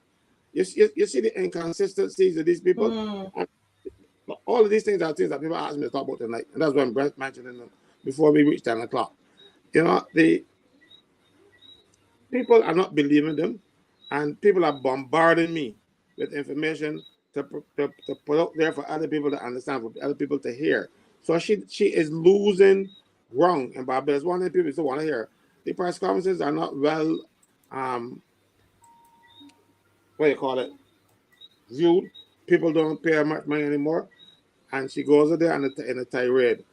I saw a little bit where she was jumping up and parading and thing. Most unladylike. You know, you want a prime minister who at least would pretend to be a lady, you know? But the people are seeing it. I am, yes, like do right by workers. You know, and she warned the hotels. Mind you, I can assure you the hotels have been doing a lot of nonsense to workers for years. But now, since they are losing ground, they want to come out and pretend that they represent hotel workers. If you go to some hotels and hotel groups in Barbados, they will tell you the workers are dropping out, and they're even when they have disciplinary matters, they're coming to me. They're not happy with these people, but they're now trying to get back some ground because BW, you know, if you got 6,000 members, it got a lot. Right. There's the same Tony Moore that on the public-private partnership committee that Mayor Motley chairs, this National Advisory Water Committee, and I quoting Charles Griffith, the MP for St. John, that all of the selection of the members are people who have great knowledge and specialty in water. What knowledge does Tony Moore have about water in Barbados? Yeah, she drinks it. But she's on a public-private partnership committee. Mayor Motley denying that no talks ain't happening. Why would you have a head of a union on a water authority committee if you were not planning to change the structures of it? The union and the Barbados Workers Union and the Barbados Water Authority and government are hand in glove. The interest of the workers is not well represented by the Barbados Workers Union because there seems to be some and only certain people. Right now we have at the Barbados Water Authority a guy who is a member of the executive of the Barbados Workers Union, and he has been a shop steward or a delegate for years. Now he's retired as a truck driver and he bought back as a consultant. A consultant truck driver, I've never heard of one before. But you see the kind of duplicity that these people practice, trying to, because they want to put money in their friends' hands. It is all one big game for them and their friends. All right? Finally, Carol Boyce, he now is a consultant at the Water Authority. He was a truck driver, retired as a truck driver, a consultant truck driver. But that's his skill. That's what he's been doing for years, you know. But so I don't pay much attention to what Barbados Workers Union and the government is doing because they're in bed together. Well, that same Carl Boyce, he is on the same public-private partnership committee as one of the representatives of the union. A truck driver? Man, Marcia, these are things that are written in my book. I'm serious. It's serious. Serious. You You know, know, his job is to take people, used to be taking people out when the pipe burst, he drive the truck and take them down there and let them finish fix the pipe. He can't even fix the pipe. So what he knows about water. Well, according to Charles Griffith, they have deep knowledge of, of water works and water management in Barbados. So I can only quote Charles because it seems like when you quote these people and use back their own words to them, to get vexed. listen, there's somebody here saying, what kind of silly nitpicking is this? Mia has brought Barbados up. Need water research desalination, my fellow Bajan. So he's saying that Barbados, Mia has brought Barbados up since in the 5 years that this country has been better, in a Well, better stead than 5 years ago. David Eswick is one of the first people to bring the idea of desalination plants to help tackle the water wars. And so that was before Mia Motley. At this point, I have not seen the establishment of any. I don't know if I missed it. I have not seen the establishment of any desalination plants in Barbados, either the north or the south or the east or the west or nothing nowhere. So these water wars that we are having could have been tackled a long time ago if the government actually took the plans to build the desalination plants that they could have had running water to households. But they did not, unless I missed it. So What? my thing is, this guy reading some of the comments here too. What people are saying, people are in love with the idea that we have a global leader. We have this world renowned, world respected person. But that's for the world. But what's happening for Barbados and Bajan? The Prime Minister occasionally visits Barbados because they don't feel like she live here. And any boy that could say to me in the right mind that me do, to me it seems that she's doing more for the IMF. It seems that she's spending more time in Africa, spending more time in France, spending more time in this is the first time that I've seen the flyer miles so high. But when you ask a question, what substantial or what tangible benefits did Barbados receive from the flyer miles? You're struggling for answers. So I don't mind some boy traveling, but you bringing back investment to the country. You're bringing back plans to do housing developments for the country. As far as I know, the only thing we got free from the world were vaccines, and there seem to be phony vaccines that we got. But don't start me on that. Don't No, start me on that. let We were guinea pigs. me just make the point that I guess there are a lot there you don't even have to be a prime minister. When you are an official traveling abroad, um, as a minister myself, those countries understand that there are courtesies which are shown to you. Um, I have been interviewed by the international media when I was doing the OECD. There were a young man who was studying at Oxford. He traveled all the way to Barbados to talk to me about the OECD initiative, etc. Um, when I traveled to the United States, for example, and I was leaving, um, there were about I was accompanied by about 5 officials. So, but these aren't things that you talk about. These aren't things that prime ministers usually highlight. Um, Only on the odd occasion you ever saw any of our prime ministers giving speeches or meeting with people because they figure, well, they say all politics is local. So they would go off and do these things, and they didn't think it was important for them to be on GIS and on CBC and YouTube clips and all that. But these things are afforded leaders of countries as just a natural part of the process. So because it is now being viewed by Barbadians, they seem to feel that this is something specially done for her. It isn't. I actually used to say to myself that I have all of these officials surrounding me when I'm leaving the US because they want to make sure that I don't die on their side. They want to get me on the plane to get me to leave. That's how I used to feel. They all used to wait there very patiently till I boarded. So I think Barbadians are seeing these things for the first time because this is the first prime minister that we've had that has tried to promote herself globally and promote herself for Barbados to see. Now, in terms of pulling Barbados up, if individuals feel that way, that's fine. I don't have a difficulty with that. But we're still going back to the issues that we have.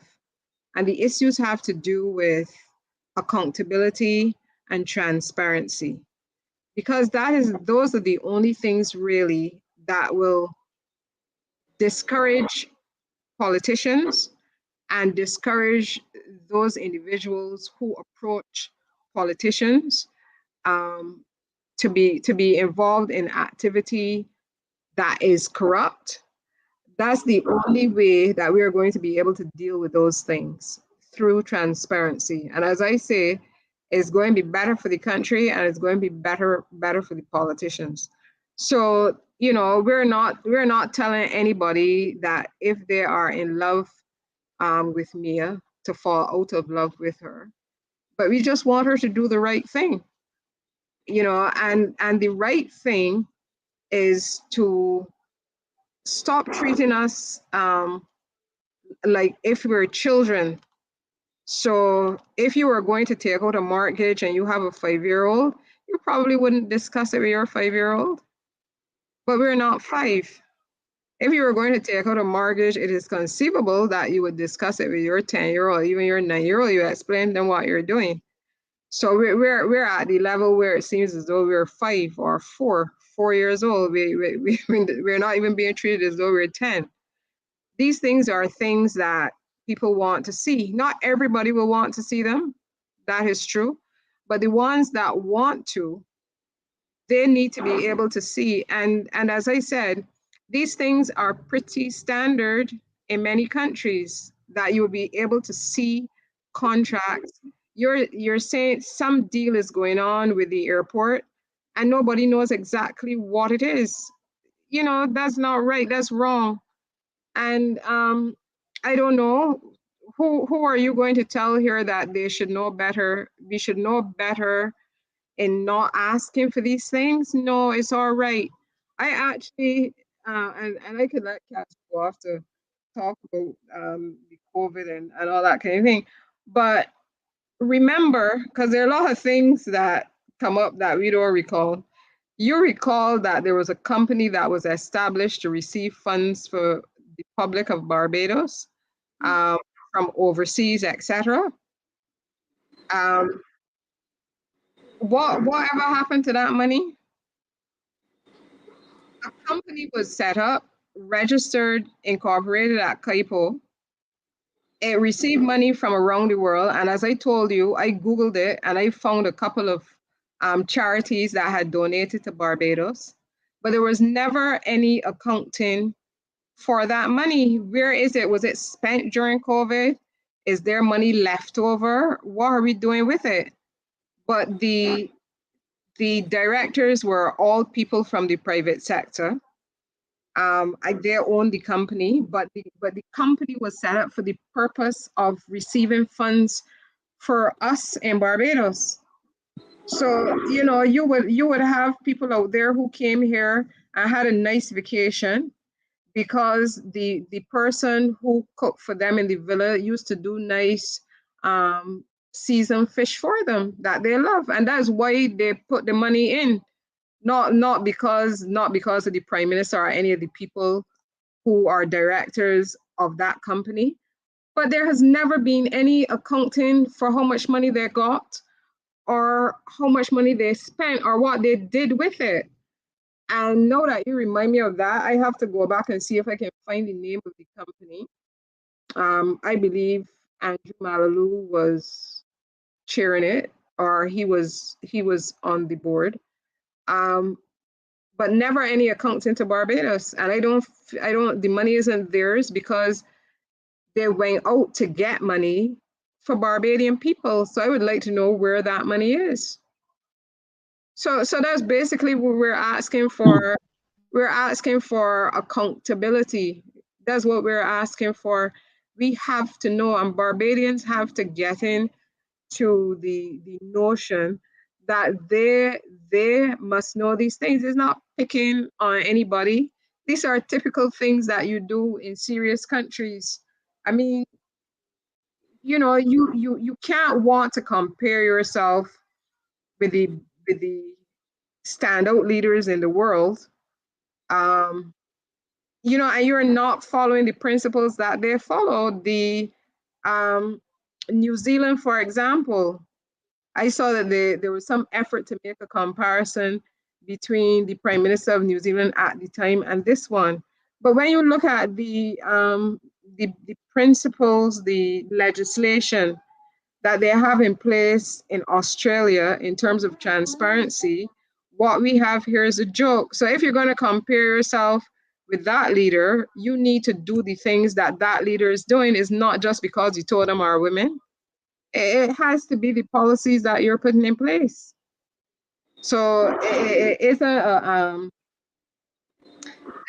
this has very little to do with Mia, because this is about the future of Barbados, which is bigger than anything that has to do with Mia.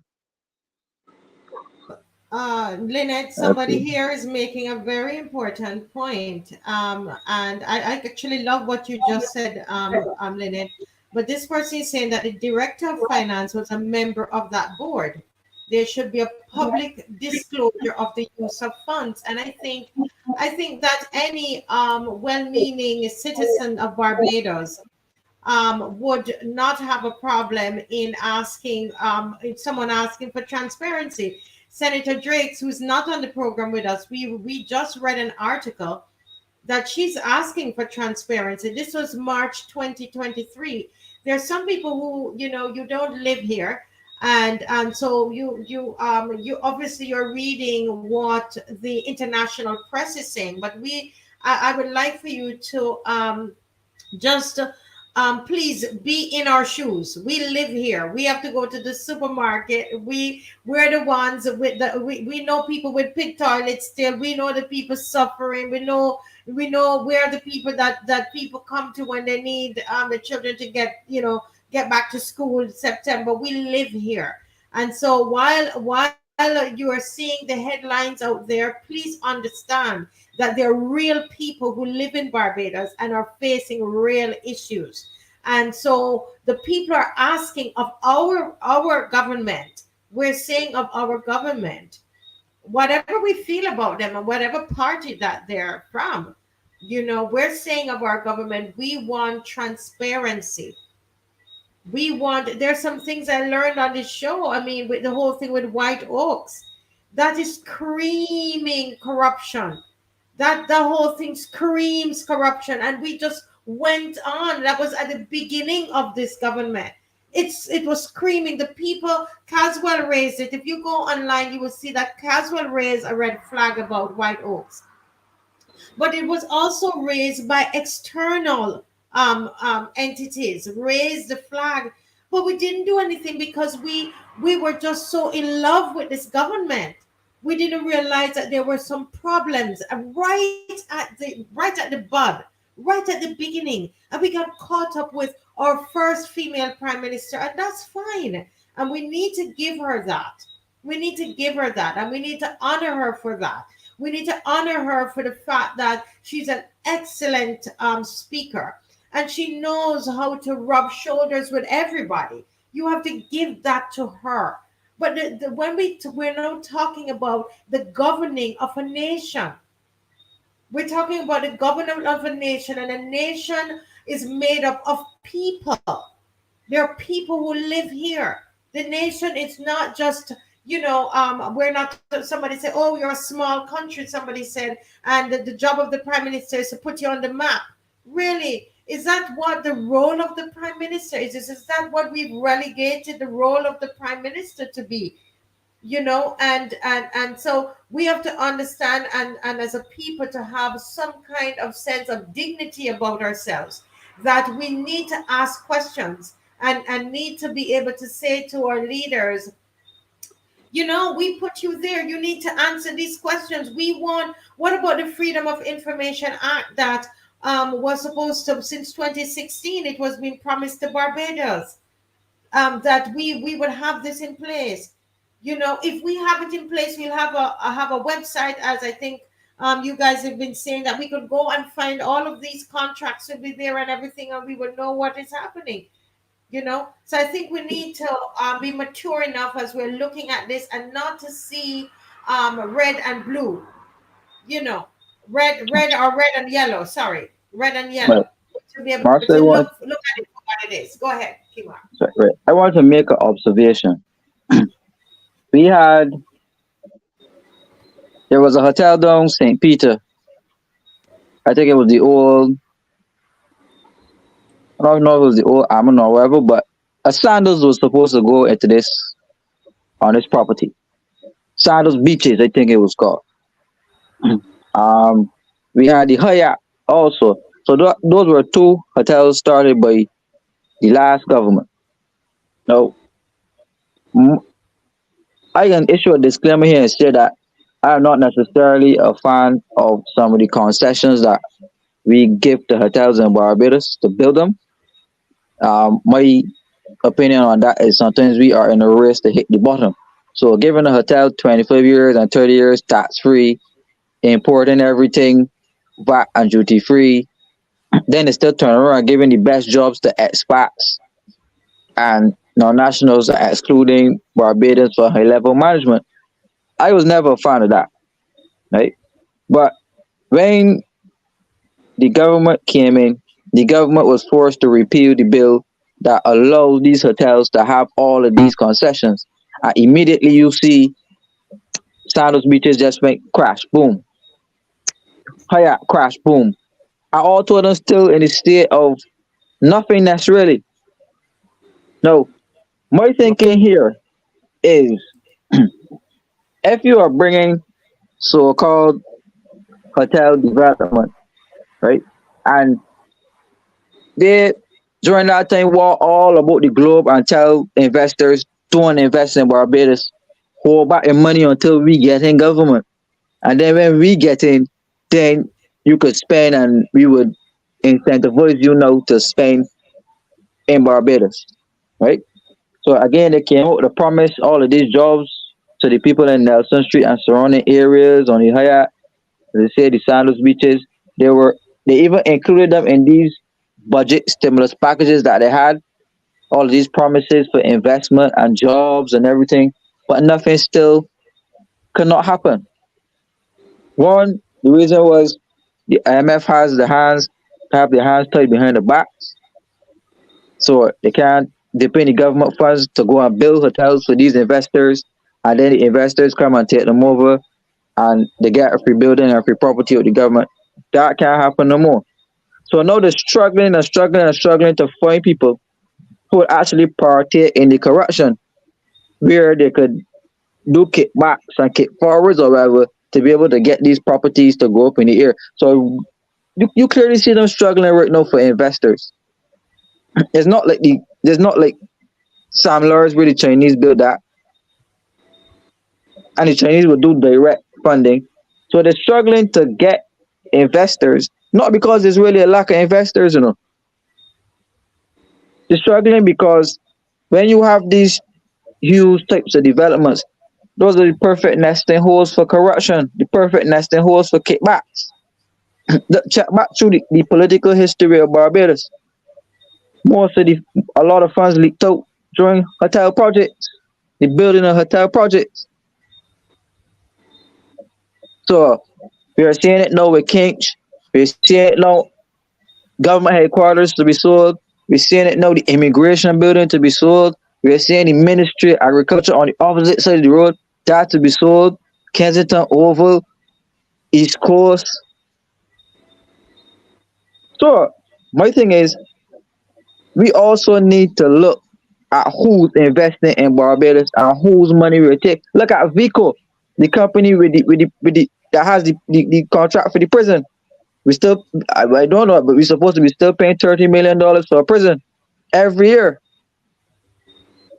So we have to pay careful attention to these projects. I saw something in the paper talking about cost overruns on a project.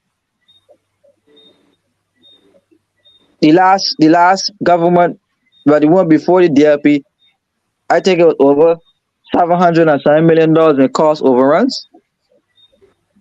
But we don't pay attention to that side of the corruption. We jump up, we say, yeah, project building, government jobs, work. But every project costs 5 million, they send it out for 25 and 30 million. And that's a very serious issue that we need to pay attention to. And let me ask you a current question, KEMAR. You understand well. I heard the Prime Minister talking about this strategy for building more hotel plant. Do you understand what his strategy is for filling the hotels? Well, I don't know because we can't get no fill right now. I don't know, but West Indies cricket ain't pulling about the Barbados. We ain't got no sporting activities that significantly filling hotels. Cropovers to me is the only and Christmas are the only two periods, and not even cropovers so much, but are the only two periods that we really get high level occupancy in hotels. Otherwise, hotels are dead most of the year. So I don't know how you're gonna get people in an expensive destination like this, where recessions. I say most countries in recession and people not really spending like that. I don't know how you get people to come to Barbados, especially well, you destroy the app because you're going Republic. The British ain't dealing with like that before, so you lost a lot of flight routes from England. We had corporate airlines and airlines from South America. Usually they were kind of Barbados, but they're empty. People who live in the States and Canada going to Jamaica and St. Lucia and Dubai and other places that pushing tourism because it's a way better, more affordable experience. I don't see Barbados getting any cheaper or more favorable to tourists. So unless you specifically target high level income earners and there's only a few of them in the world, I really don't see how you fill in hotels year round. Honestly, because the ones that we got now, you can't get no fill. Well, Not, not only that, are you go ahead, Captain? not only that, you can't get them filled, and you're paying the staff pittance. Right now, I can assure you, I have proof that hotel staff, waiters and waitresses, were making more money dollar for dollar in the 70s when I was going to school than they are making now. Because the unions negotiate all these kind of fancy deals and the workers don't get the money. People in the hotel industry, waiters, waitresses, those people who do service and stuff, used to bring home more money in the 70s. I know because I have family that worked in the industry. They took on the money per night with them. So the hotel now is just, it is not anything for the people of this country. The hotel industry, tourism is not working for the people. Right now, in years gone by, we had something called, well, still got a service charge. But that service charge was done in such a way that each person who used the service of the hotel, they would pay a certain amount on their bill. That was supposed to go to the workers. And like people, frontline staff who serve the guests and who get tips would get lesser points than a person who is washing the dishes in the kitchen. Because he's not facing with people, he's not going to get any tips. What the hotels have been doing now, they have been taking that service charge to cover their expenses. And the service charge committees that they had years ago that used to stand up and fight for that money because they consist of workers. A lot of them got fired, a lot of them got laid off, and and the hotels taking the money for breakage, they're taking money for management salaries, they're taking the money to pay rent, mayor, raise the room tax on the hotels complain and said, look, but we already received the money for these rooms, and we can't go back to the people and ask them to pay additional tax. So they took that out of the workers' service charge. All hell broke loose in Barbados. Nothing better for the workers. And we are hearing, I was going to comment, then Marcy was reading the article there referring to Crystal when she was talking about the government going to implement minimum wages. Yes, they did, without thinking it through properly. So a lot of these people now are not making any more money since the minimum wage is gone up. You want to know why? They used to work 5 days, and now they're working 3 and 4. So the minimum wage is gone up, but they're working less days, so they get less money. And in a lot of instances, the government is just messing up this place without going through, thinking things through to its logical conclusion. I could have told them so. Yeah. Then they asked me. Casual, on top of that too, what the hotels have been doing too is they, when you make a booking, the money's not coming to Barbados. No, it isn't. So these big $1 million profits that these hotels got, the money don't ever reach Barbados. The only money that they are exposed to in this country is property, plant, and equipment, probably repairing the building, furniture, whatever, and wages and salaries. On top of that, a lot of expats in Barbados are paid in US dollars, and they take the money and ship it back out in remittances. So the Yes, high level jobs. I can verify that because there's one hotel that I had some problems with for a period of time. They treated the staff very badly, so I was down there very often. And eventually, the relationship got so rough, and then they said they can take this man out of Barbados. He was making $20,000 a month. They had now hired a local person to be general manager, and that person is making 9. Okay, so they give the expatriates a lot more money. The major offender in this case is Sandy Lane. Sandy Lane treat the workers like hell. I remember during COVID, they cut people's salaries by 48% and tell them they don't like it tough, and threaten them, and people refuse to go attend to the department because that is constructive dismissal. But people were too afraid to stand up to them. 48%. You man get a salary cut 48%, and then had waiters and barmen out there cutting grass. If you want to you cut grass. They treat bad. You talked about Sandals earlier.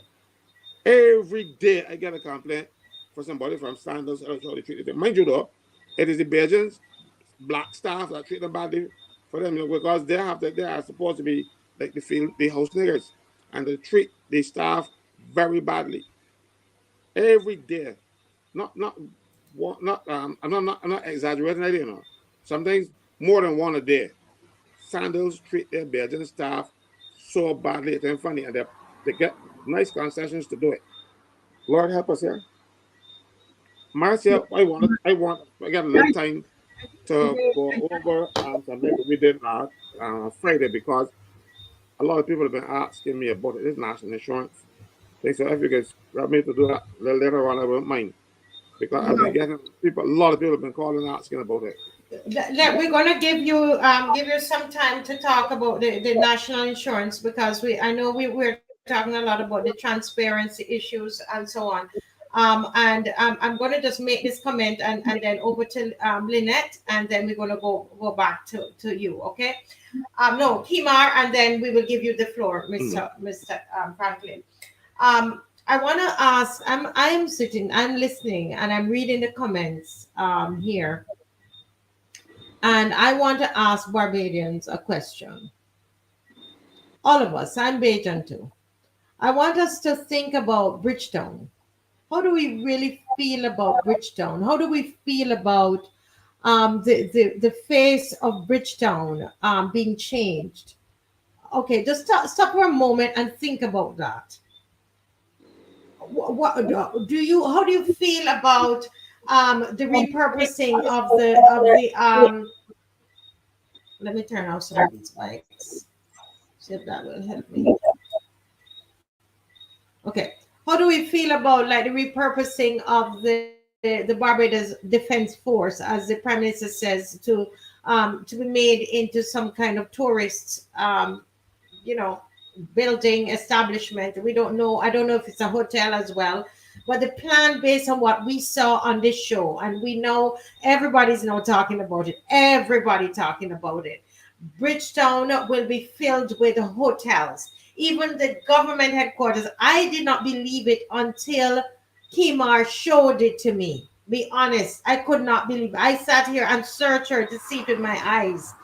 And I'm wondering, what do we really feel about that? What how do and I'm using specifically asking the word feel, because there must be some kind of connection to the city, that you would have walked through the city as a child, different places that you're connected to. I saw a historian, Carl Watson, a very big historian here, and he is just bemoaning the whole thing. People are on Facebook are saying they're sad about it, but I'm here wondering, have we sat down long enough to think about, Lynette, what it looks like?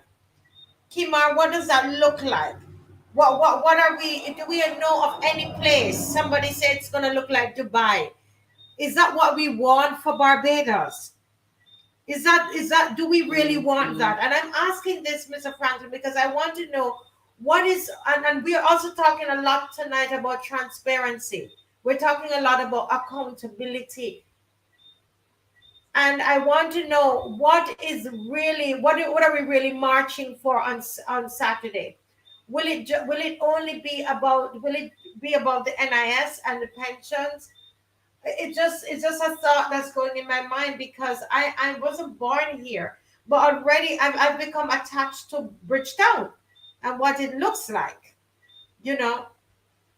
And I'm just wondering, how do Barbadians really feel about that? I guess I don't know. I mean, sentimental. Am I wrong? I don't know.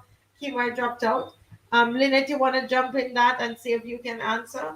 No, well, I asked Kumar a question about actually filling the hotels, and he responded, Caswell responded as well.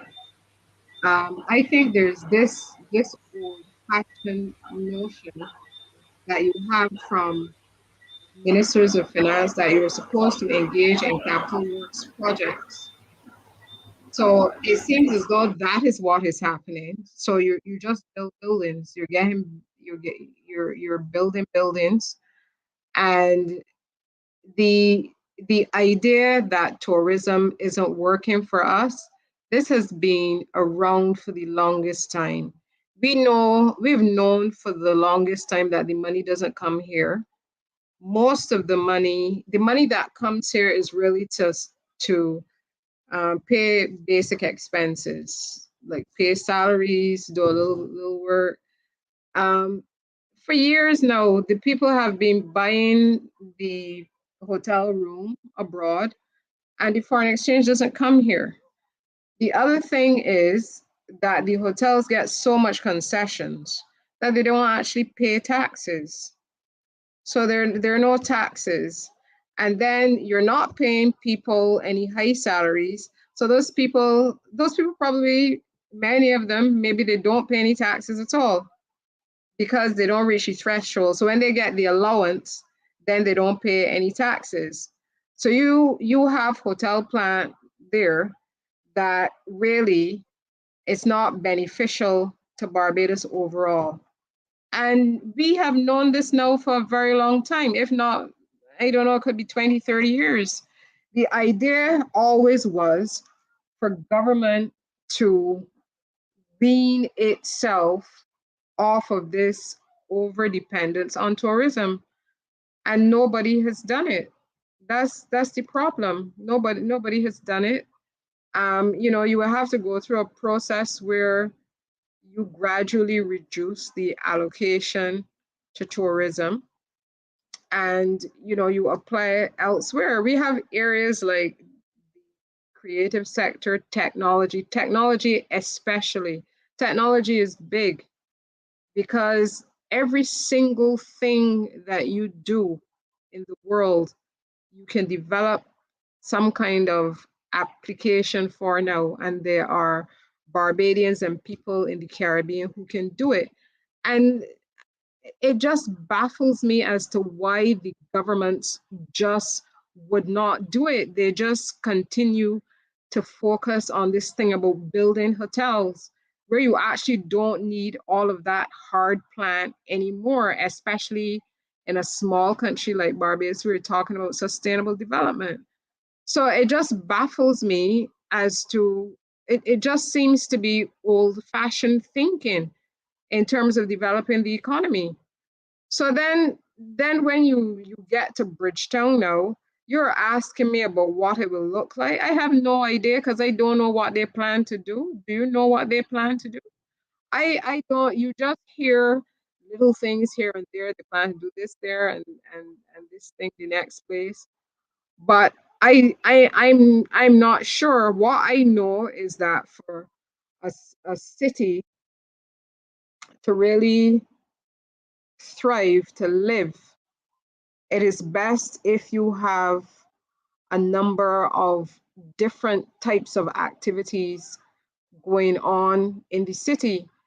So the idea that you're just going to have a whole set of hotels, you're going to build up all these concrete structures. I mean, I just don't know how attractive that is going to be for anybody. To me, the nicest cities are cities that are actually alive and functioning properly. I've always had a concern with how the city is treated because I believe that administrations over time just have not treated the city as if it is our capital. And the thing about it is that it is a relatively small space. So if government were serious about it, they could over time do something. They could do different things to make the city what it should be. The government has also conspired to starve the people in the city of the things that people who usually live in a city benefit from. That the tourists would actually walk through the city. When you go to any city and you really want to feel what the city is like, you walk around. You don't necessarily, when you go to London, you don't necessarily go to any top class restaurant to get fish and chips. You enjoy yourself better when you can go to a local fish and chip shop and have what the locals are eating. And that's the experience that people are looking for. But it seems as though, you have the tourists come and they are on the corridor. They're there on, they could go to the beach there on Roebuck Street. Not Roebuck Street, sorry. What do you call it there? Um, by Browns Beach and those various places. So the tourists are encouraged to go there, but they're never to turn left and go to any of the bars or shops within the city. And that's killing the city. And I think people are told not to go in there. They're probably told not to go in there. So the city is slowly dying as far as I can see. I I always wonder to myself how they're going to manage to, because the city, the city is a place. When I first started to practice, my office was in the city. So I understand what the city is like. The city, if you are in the city, you are in walking distance of everything. Everything. You can, if you're in the city, and you can get to shops, you can get to restaurants, you can get to the beach, you can get to cultural sites, etc. So it's actually wonderful to be in a city. Um, and I believe that there are people who do have their eyes on the entire city. But one of the things they have to do is figure out how to get rid of the people. And I always wonder what they will actually do. I always wonder what they will actually do. I always wonder if there won't be a fire. I wonder, because it seems as though a lot of these people will stop at nothing. Instead of allowing the people to that get rid of the people in the city. That's quite interesting. But I want to thank you for those comments, Lynette. Very deep, very lots to think about. I want let me get KEMAR to say, because KEMAR, his constituency is in the city. And so what are your thoughts? I mean, thank you first of all for bringing it to my attention. I'm in school here, and I saw somebody said that the government headquarters would not be used as a tourism site, but we don't know for sure. But for sure, I know to this person, I can't remember, and I'm not going to be saying untruths on the program. I saw where it was being offered for sale. I actually saw that in a document. Okay, because I searched when KEMAR sent, and I saw that it was being offered. It's right there, the government headquarters, to be sold. Anyway, over to KEMAR. KEMAR, let's hear your thoughts, and then we're going to Right, allow Mr. Franklin to go right back to the pensions. Go ahead, please. right. My thing is, Bridgetown, they started with the migration of businesses much earlier in the 90s. Uh, when most of the, but you had hawkers, vendors, and you had some black businesses occupying Bridgetown. But Bridgetown was mostly controlled by merchants, or traditionally controlled by the merchants. But there was still room for black business in Barbados. But systemically, over the years, through the passing of economic policies from some governments, you saw the destruction of business, or business class Bridgetown. And many of the black businesses and black families uh, went out of business, or sold out of business, whatever. And they were taken over by much larger conglomerates. Uh, so, unfortunately, many of the families in Bridgetown got work at some of these places, whatever, whatever. So, but there were never jobs really of a high income level. There were always pittance jobs um, that were offered to the residents living in the Bridgetown area. Uh, what has happened now over the years is that with the immigration of businesses from especially Trinidad, which are for Trinidad and many other these new conglomerates, they bought out so many big like Republic Bank. If you look at the people who own businesses now in Bridgetown, you will see that there's a major difference. So even if, or what I've realized is that the average Barbadian has just become a consumer in Bridgetown. So even at this point, while we might be concerned that Bridgetown is going out to the reach of us, that's just sentimental. No, Bridgetown has been out of the reach of Barbadians for quite a while, when most of the business capital goes either to Trinidad or to Canada or to so much other bigger conglomerate. Shit, what you know do? Okay. Okay, I'd say KEMAR is fixing, making sure. I really want to hear from him for a couple more minutes, and then we're going to go right to Caswell. Somebody's saying here, tourism is almost critical for an island's growth. It's almost always, unless it is the size of Australia, it is the island conundrum.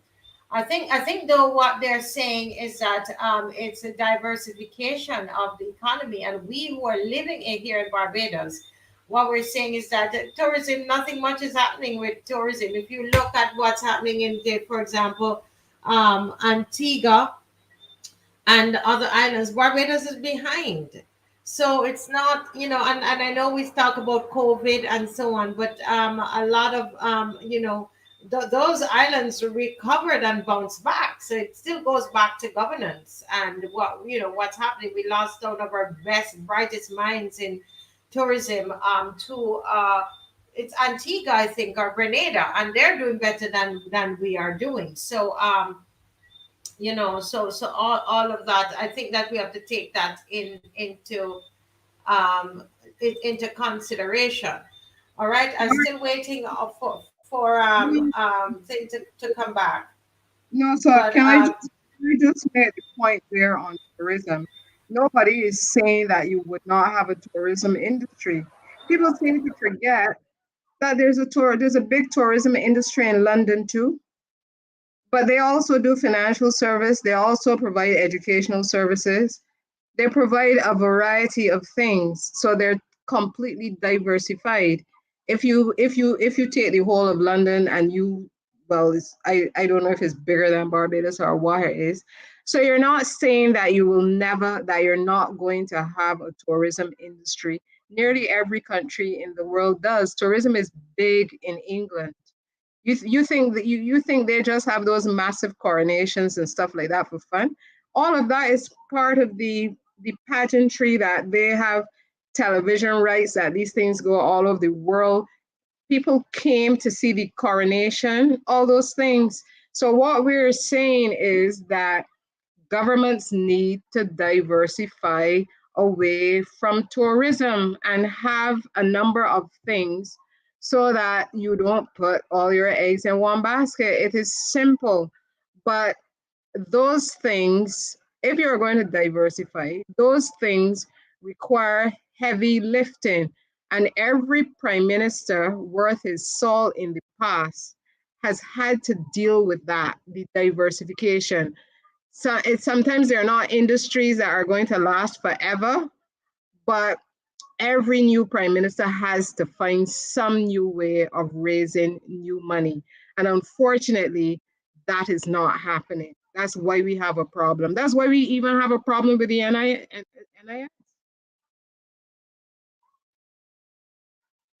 thank you, Lynette. We're going to let Mr. Franklin speak about NIS now, but I just want to correct this person in the chat. I'll let you know the facts are that Jamaica's tourism increased during the pandemic. In fact, they had a program on brass tacks asking Jamaica what they did. So these are facts. So let's stick with the facts here. St. Lucia was doing way better than us, and Grenada as well for sure. And Jamaica was brought here to tell us about what they did for tourism to be, have been doing very well during COVID. Yes.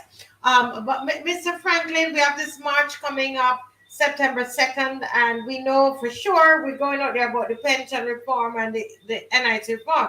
But listening tonight, there is just so much on transparency and with the changing of Bridgetown, removing all these historic sites. But over to you, sir, and let's talk about pension.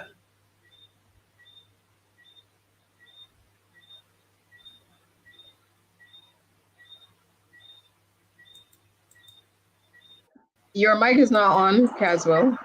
Yeah, sorry. I said before I got dropped the pensions, I want to comment on something that Lynette said, because when she was making her presentation, she said that we have to wean ourselves away from tourism. But COVID taught us that, because we had a lot of tourists in Barbados, and 4 days later, we had none. Everybody got some planes and bring the people and took them out of Barbados, and every hotel shut down. Government then gave the hotels money, and the staff didn't get any. Some people didn't get severance, a whole bunch of things. So we know that we have to diversify, because COVID ain't finished yet, and they're planning another strike against us. Well, anyhow, let me talk about pensions, because I was walking up on my bed this morning, Marcia, by people calling me about pensions and national insurance pensions and things that I said on this program, and I wanted more clarification. So what I would want to do now is to give a synopsis of what I said last Friday, so that people would be aware. Remember, I said to the country that the government was claiming that they are going to make the national insurance commercial statutory board and that kind of stuff. It's a statutory board and that kind of stuff. And people say, well, I'm not wrong with that and that kind of stuff. What the people did not understand, or what they didn't know, is that the national insurance was a statutory board from 1966. It has never been a government department. National insurance staff, however, were officers in the public service because that was a deliberate policy by the government. Under our Barra at the time, he decided that he does not want the board to concentrate itself with mundane things like who can work late, who gets sick, who can get discipline, that kind of stuff. Leave the discipline and those personal issues to the personal professionals. So he said that the staff of National Insurance would be deemed to be public officers. That was Section 11 of the current Act. This government wanted to hire people, and mind you, the boards over the years, starting with Henry Ford, had been hiring people even though they had no authority to do so. And Henry Ford was chairman. Hire a lot of people into national insurance and call them board posts. National insurance, up to now, until this act is proclaimed, does not have any authority to hire staff. So this is what I was saying. Like, this is what it's all about. They're coming up with all this big fancy thing because they wanted to hire staff, but they wanted to put a lot of things in place. But it was more. Now I discovered after going over the act again and again that it is more than that. Mind you, yes, they hire a lot. They got new staff right now, and they're hiring 8 new chiefs and all kind of stuff. So I call them 8. You know, I might call them all chiefs and no Indians now, but they don't provide for the Indians, but they provide for a lot of chiefs. And the National Insurance Act had a lot of verbiage, a lot of job descriptions. You don't put job descriptions in the Act of Parliament. So I said something is wrong here. And then I found out what it is.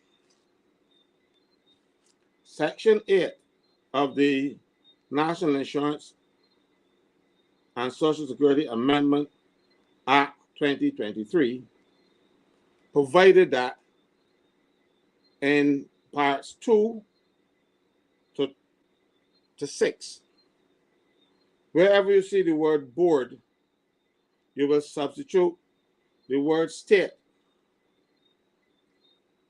And I went through with my little pen or pencil, and I was just writing state until I get down to section 30. And that jumped me. That you don't know how. But I come back realize that at first I said, this is a mistake, you know. Nobody in the right mind will do this. But not that the government is in its right mind, but I'm talking about people who would behave in this manner. What they did. I'll read the National Insurance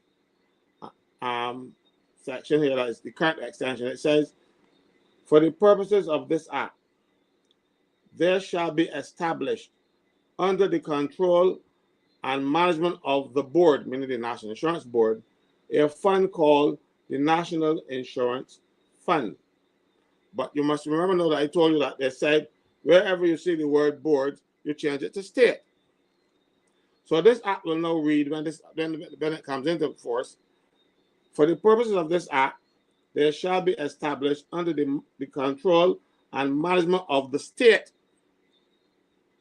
a fund called the National Insurance Fund. So the National Insurance Fund will no longer be held in trust by the National Insurance Board. They have actually neutered the board. A board still remains in place, but it has a lot less power now. And this board will not now be responsible for the National Insurance Fund. The government will be, or the state will be. So this National Insurance Fund will now be a state fund. And more insidious, when I go right down now to subsection 5, it's same section 30, but subsection 5, it says all monies forming part of the fund, any money, forming part of the fund may be invested by the state in such manner and in such securities as the minister responsible for finance may direct. Now, this is dangerous. This is absolutely dangerous because you must know who represents the state, the Prime Minister and her cabinet. Even though the president head of state, she don't make these executive decisions. So the Prime Minister and her cabinet makes these decisions. So the Prime Minister now would be advising herself as Minister of Finance, because she is Minister of Finance, what to do with national insurance money. So the only body who have any say now about the National Insurance Fund is the Prime Minister. That is dangerous, because I somehow don't trust the Prime Minister's skills when it comes to dealing with money. I don't know that she has any training or ability in financial management or anything of that sort. That is why she has surrounded herself with a lot of economists, and that because she does not know what to do herself. Now, you imagine, this doesn't make a lot of sense at all. The Prime Minister will be advising herself. She is holding both capacities, but in one capacity, she will advise the Minister of Finance. The Prime Minister now will advise the Minister of Finance. But there are very few times in our history where the Prime Minister was not Minister of Finance. BRIDGETOWN was Minister of Finance, and Krasinska was Minister of Finance. I think those were the only times that we had a Minister of Finance that was not the Prime Minister. So the Prime Minister now, if they took up that 1.3 billion and write it off, you can imagine what will happen to the rest of the fund when the Prime Minister don't go consult about it at all. When one of the days when you don't go to the National Insurance Fund, you'll be there scrambling out the bottom looking for a few 25-cent pieces because you will go all spent. This is dangerous. The people of the country must be aware of it, and they must protest this. This is, I can't say corruption. It is not common sense, though. You cannot expect the Prime Minister, who has no skill in the area of finance, to be responsible for advising the Prime Minister on how to spend a fund that is not government money. But up to now, there's not government money. Because they used to have this pretense of going to the National Insurance Board and borrowing. No, you wouldn't have to do that, because the board has no say in the National Insurance Fund anymore, only the state. So the Prime Minister will go to to herself and say, I want to borrow some money from National Insurance. And then she will tell the director, send over a check. That is, well, not the director, call it CEO now. And so that is what is happening in this country. National insurance now is going to be a state fund controlled by the state, controlled by the Prime Minister, and the investment. So when Lynette is looking for who the money is going to be invested in overseas, tough luck. She ain't gonna tell you. It is going to be even less transparent. So the transparency that people are talking about tonight and asking to have this piece of legislation is going to make everything a lot less transparent, and the NAS might end up being the poorer for it. This is dangerous, and I feel the people of this country must be made aware. I am not making it up. Check the National Insurance and Social Security Amendment Act. Look at Section 8 and read it for yourselves. The thing is that they did it in such a way that even if you read it and you don't have the act next to you, the principal act, you will not realize what was happening, because it doesn't look like any big thing. It looks like a big thing when you then sit down and start putting in board, moving board and putting in state. Then you see the danger. And government is famous for this, you know. Government is always doing things on the sly. And people don't realize it until it has happened. When they say, but no, it is legislation. Mind you, I did not follow the debate, but I am sure that if something as significant as the national insurance will not be a state fund was disclosed in either house, the House of Assembly or the Senate, that would have made the headlines. But nobody said anything about it. It was not in the speech for the leader of government business in the Senate. Mind you, she don't really make a lot of sense, if any. And It certainly wasn't in the speech of Ryan Strawn or Colin Jordan. And they must know, they must have known that this is the case. You can't tell me that you're the minister responsible for national insurance in the case of Colin Jordan, and you're the minister in the office of, and the Prime Minister's office in the case of Ryan Strawn, and you don't know the legislation that you are piloting what it says. Something smells very fishy there. I like fish, Yeah. but not when it smells. Listen, you know, what would be the role of the board?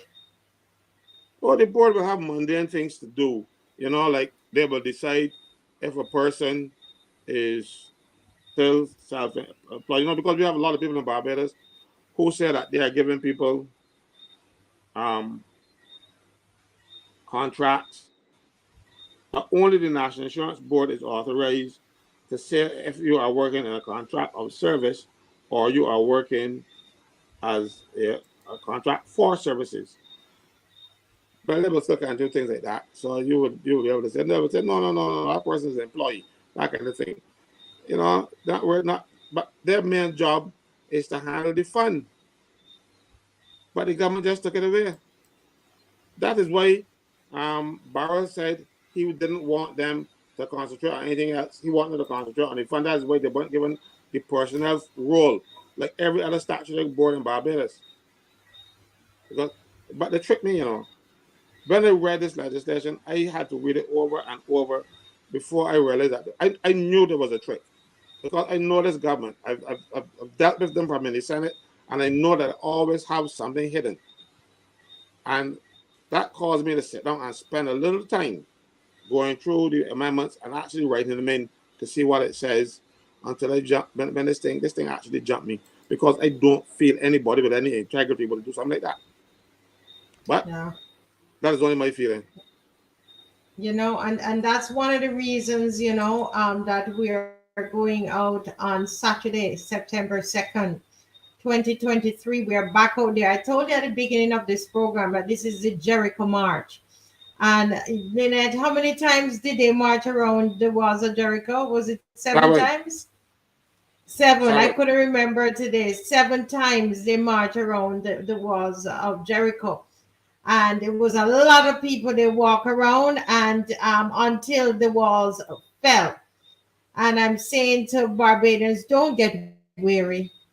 We heard it all here tonight. When they saw something was wrong in Barbados, they went out and they marched, and they should, as they should. And if we were doing something wrong, we would not be getting permits. It is there. Lynette has gone through that already to show us it's all right. And it is there in the laws. We can, yes, you pay something, but we can march. So everybody on here, there was over 400 persons on here at the point. All of us should be out there. I know some of you are overseas, right? But we should be out there. When you think about all these issues, because I mean, this issue with the NIS is a transparency issue. You know, would you agree? Absolutely, Yeah, absolutely. Because it's a right now Mhm. it is, they're hiding it. That's why I said I will discuss it tonight, because we're talking about transparency. Because they're actually hidden the fact that the state is not going to be controlling national insurance fund. That No, was not close to anybody. Caswell, Caswell, I actually would like you to go over that again. And I want to know too, do you think that there's a possibility, because it would be very sloppy, but is there a possibility that because you were thinking you're just changing a word, that they might not have seen the implications of it and reading it? So like when you put state in, is it reading comfortably, or do you think there's any situation where one can argue there was an error? Is it really the intention? So from what you're reading, in terms of the decisions that are made with respect to where the funds would go, the investments, etc., that is now within the hands of the Minister of Finance? It's no, it's no. It used to be in the housing minister, but the board having some input. Before the board would identify the investments opportunities out there and recommend it to the minister, and the minister then would agree. But no, the prime minister and her cabinet or the prime minister would recommend to the minister of finance. You see, so there's not going to be no independent third party, because remember the unions, NUPW and BWU and the Employers Confederation, they all have permanent seats on the National Insurance Board. Yes. So if any of them decide to have some guts anytime soon, they would have been able to say, well, this is wrong. Not that they will do it now, but because they're all bought and paid for. But I'm thinking future. This now, with this function taken away from the board, they can do anything with our money, and it is our money. But is there a situation that kind of seems odd to me? To me, ministers don't usually get involved in you know, in that direct handling of funds in any way. You may shouldn't. But they shouldn't. Usually it would be structured in the legislation. Now, if you try to use your influence and put a yes person there or whatever, that's a different matter. Let me do that. I'm thinking that that's not usual. It is not, but nothing with this government is usual. Ministers should not get involved in the hiring of civil servants. All right? But recently there was a number of court marshals hired. I'm not attributing any improper motive to anybody, but it seems as though that the people of St. Joseph are more in tune to be marshals than anybody else in Barbados, because all of them come from St. Joseph. I'm not attributing any motive to anybody. I'm not attributing any improper things to anybody at all. But I'm saying that, what I'm saying to you is that the people of St. Joseph are more equipped, are better suited for the job of court marshals, for whatever I know, whatever skills or whatever their culture or whatever it is that cause them to be. But nobody else. Every job of court marshal that came up is from St. Joseph, and they are not supposed to be in there actually doing that. So I'm not going to say that any minister or any parliamentary representative in St. Joseph did it. I'm going to say that it is just because the Service Commission, the under John, there's I think they're still under the what we so-called the Public Service Commission. They're still under that, and it seems as though the people there are rubber stamping decisions that are made outside of the commission. So the actual commission is useless. You actually, as a matter of fact, the fellow who just died here the other day, he was chairman. He was a minister of government. He was the fellow that put in the Senate when they wanted to bring putting Senate for one day. So he doesn't sound like a person who had any arm distance relationship with the government. You know, they wanted somebody to do something on the hand to call him. You know, I put him in there. And he had made one speech in the Senate because you had one there, and the government cursed me. You know what I mean? His one there. So you see, I don't trust them to follow any normal practice or what is required in law, because when I first started speaking today, I was telling you about how they breach every rule in the book to be get elected, and so tell me, well, you know, it was in the budget speech in March that the fund is to make itself available to support any private sector projects. So how would it work if I If I was doing something, if I had a project and I wanted the NIS fund to invest in my project, you know, I present my project, say they will get a good return, etc. How is that going to work? No. See, the thing is, if that happened, the board normally would say no, because they're not supposed to be in speculative arrangements. They are supposed to get into the kind of investments that pension funds would get into. You know, you might not get premium returns, but you will definitely get some. Or you will get into utility companies like they had in the light and power, where you know everybody want electricity. So if you're going to get involved in some sort of investment, it is one like water or light or something like that, not something where you have a hotel or you're going to plant crops or something like this, because you can have bad weather and then you can lose your money, that kind of stuff. So you will, mind you, if some of these projects work as they have set out in their plan, you can make a lot of money.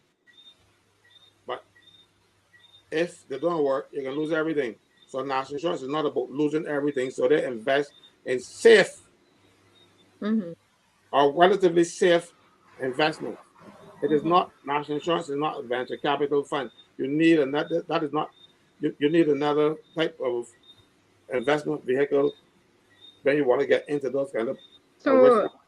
So the government cannot be asking national insurance to get involved in these kind of commercial things. I heard it too, and I remember you reminded me of it. You know? I'm saying to you, what is going to be the process now? Do I send my proposal to, who do I send my proposal to, and how will it be dealt with? What's your understanding of how it's going to be dealt with now? Well, even if it goes to the director of national insurance or the CEO of national insurance, she cannot now pass it to the national insurance board, because they're no longer responsible for it.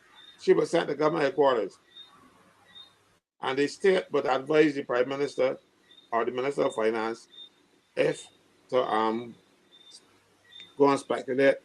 It's like buying taking national insurance money and buying lotto tickets. You might win, but then you mightn't.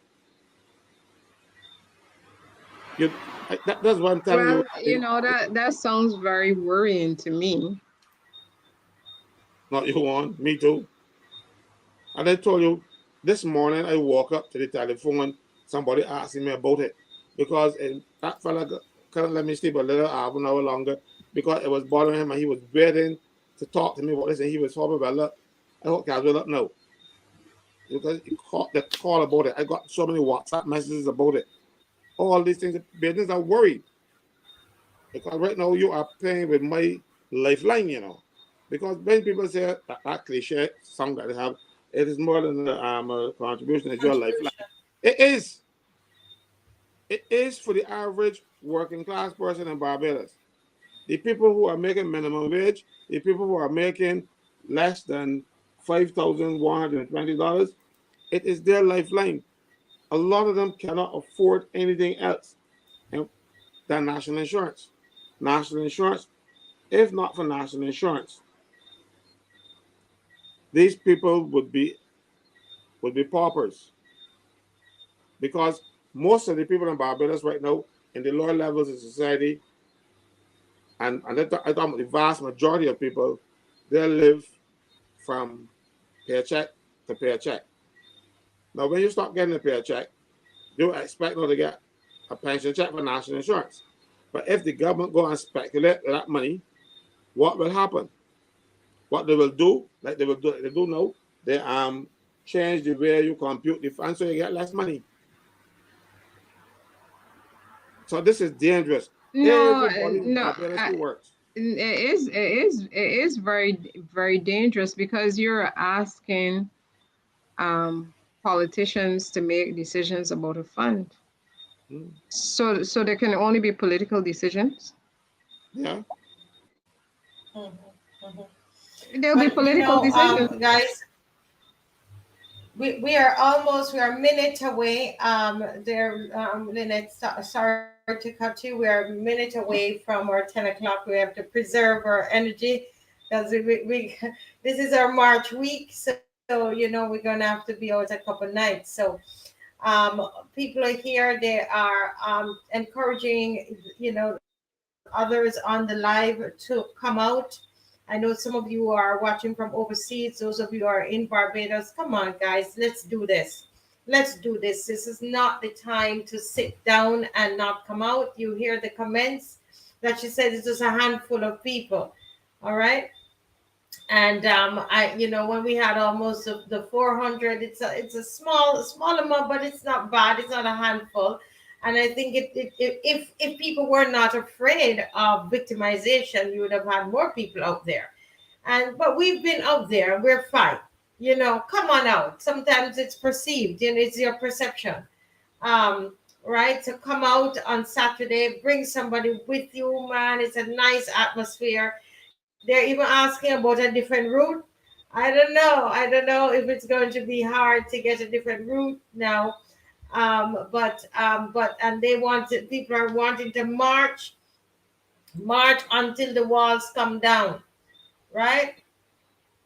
Yeah. But we need to make sure this opposition is strong. This is the opposition. This is the opposition. It's the people, not the show. I'm talking about the people of Barbados. It's the opposition. If Yes. one person is marching, Lynette on the truck talking, I'll be at the bar marching, if it's only two. Because I will march. Because this thing is bothering me. It is too fundamental to the people of this country. They're going to get hurt. A lot of people who were our political people who's talking about my party and all kind of stuff ain't so happy with this, you know. They're not coming out and saying it, but they're not pleased because they too have to wait for a pension. And a lot of them are not earning fantastic salaries that they don't, a national insurance pension ain't can bother them. You know, and they're not MPs who will get a pension at 50. And so even if a pension at 50 is, depending if you have 8 years, it's half your salary, or if you have 12 years, it's 2/3. So, Yeah. and if you are in retirement, you don't have to work every day and you got to buy working clothes and go out buy lunch and thing, you can live on 2/3. Yeah. You know what I mean? So people, it is action time. Action time. All right. So see you on Saturday when we'll be on again tomorrow. And some of your questions here, I wrote down some of the questions that we didn't get to answer, and we're going to jump in some more tomorrow. All right. Class was good tonight. Class was good tonight. All right. Thank you, General Franklin. And Nani, Lynette, Nani, that's Nani there. And we had a little cudger tonight. The young cudger was on. I think something was wrong with his battery. We had some technical issues, but we all pushed through. So sleep well, Barbados. Sleep well, and let's go fight for Bridgetown. We listen. No man, that one burned in my belly too. All right, okay, guys. God bless you. Bye bye. And Good night, everybody.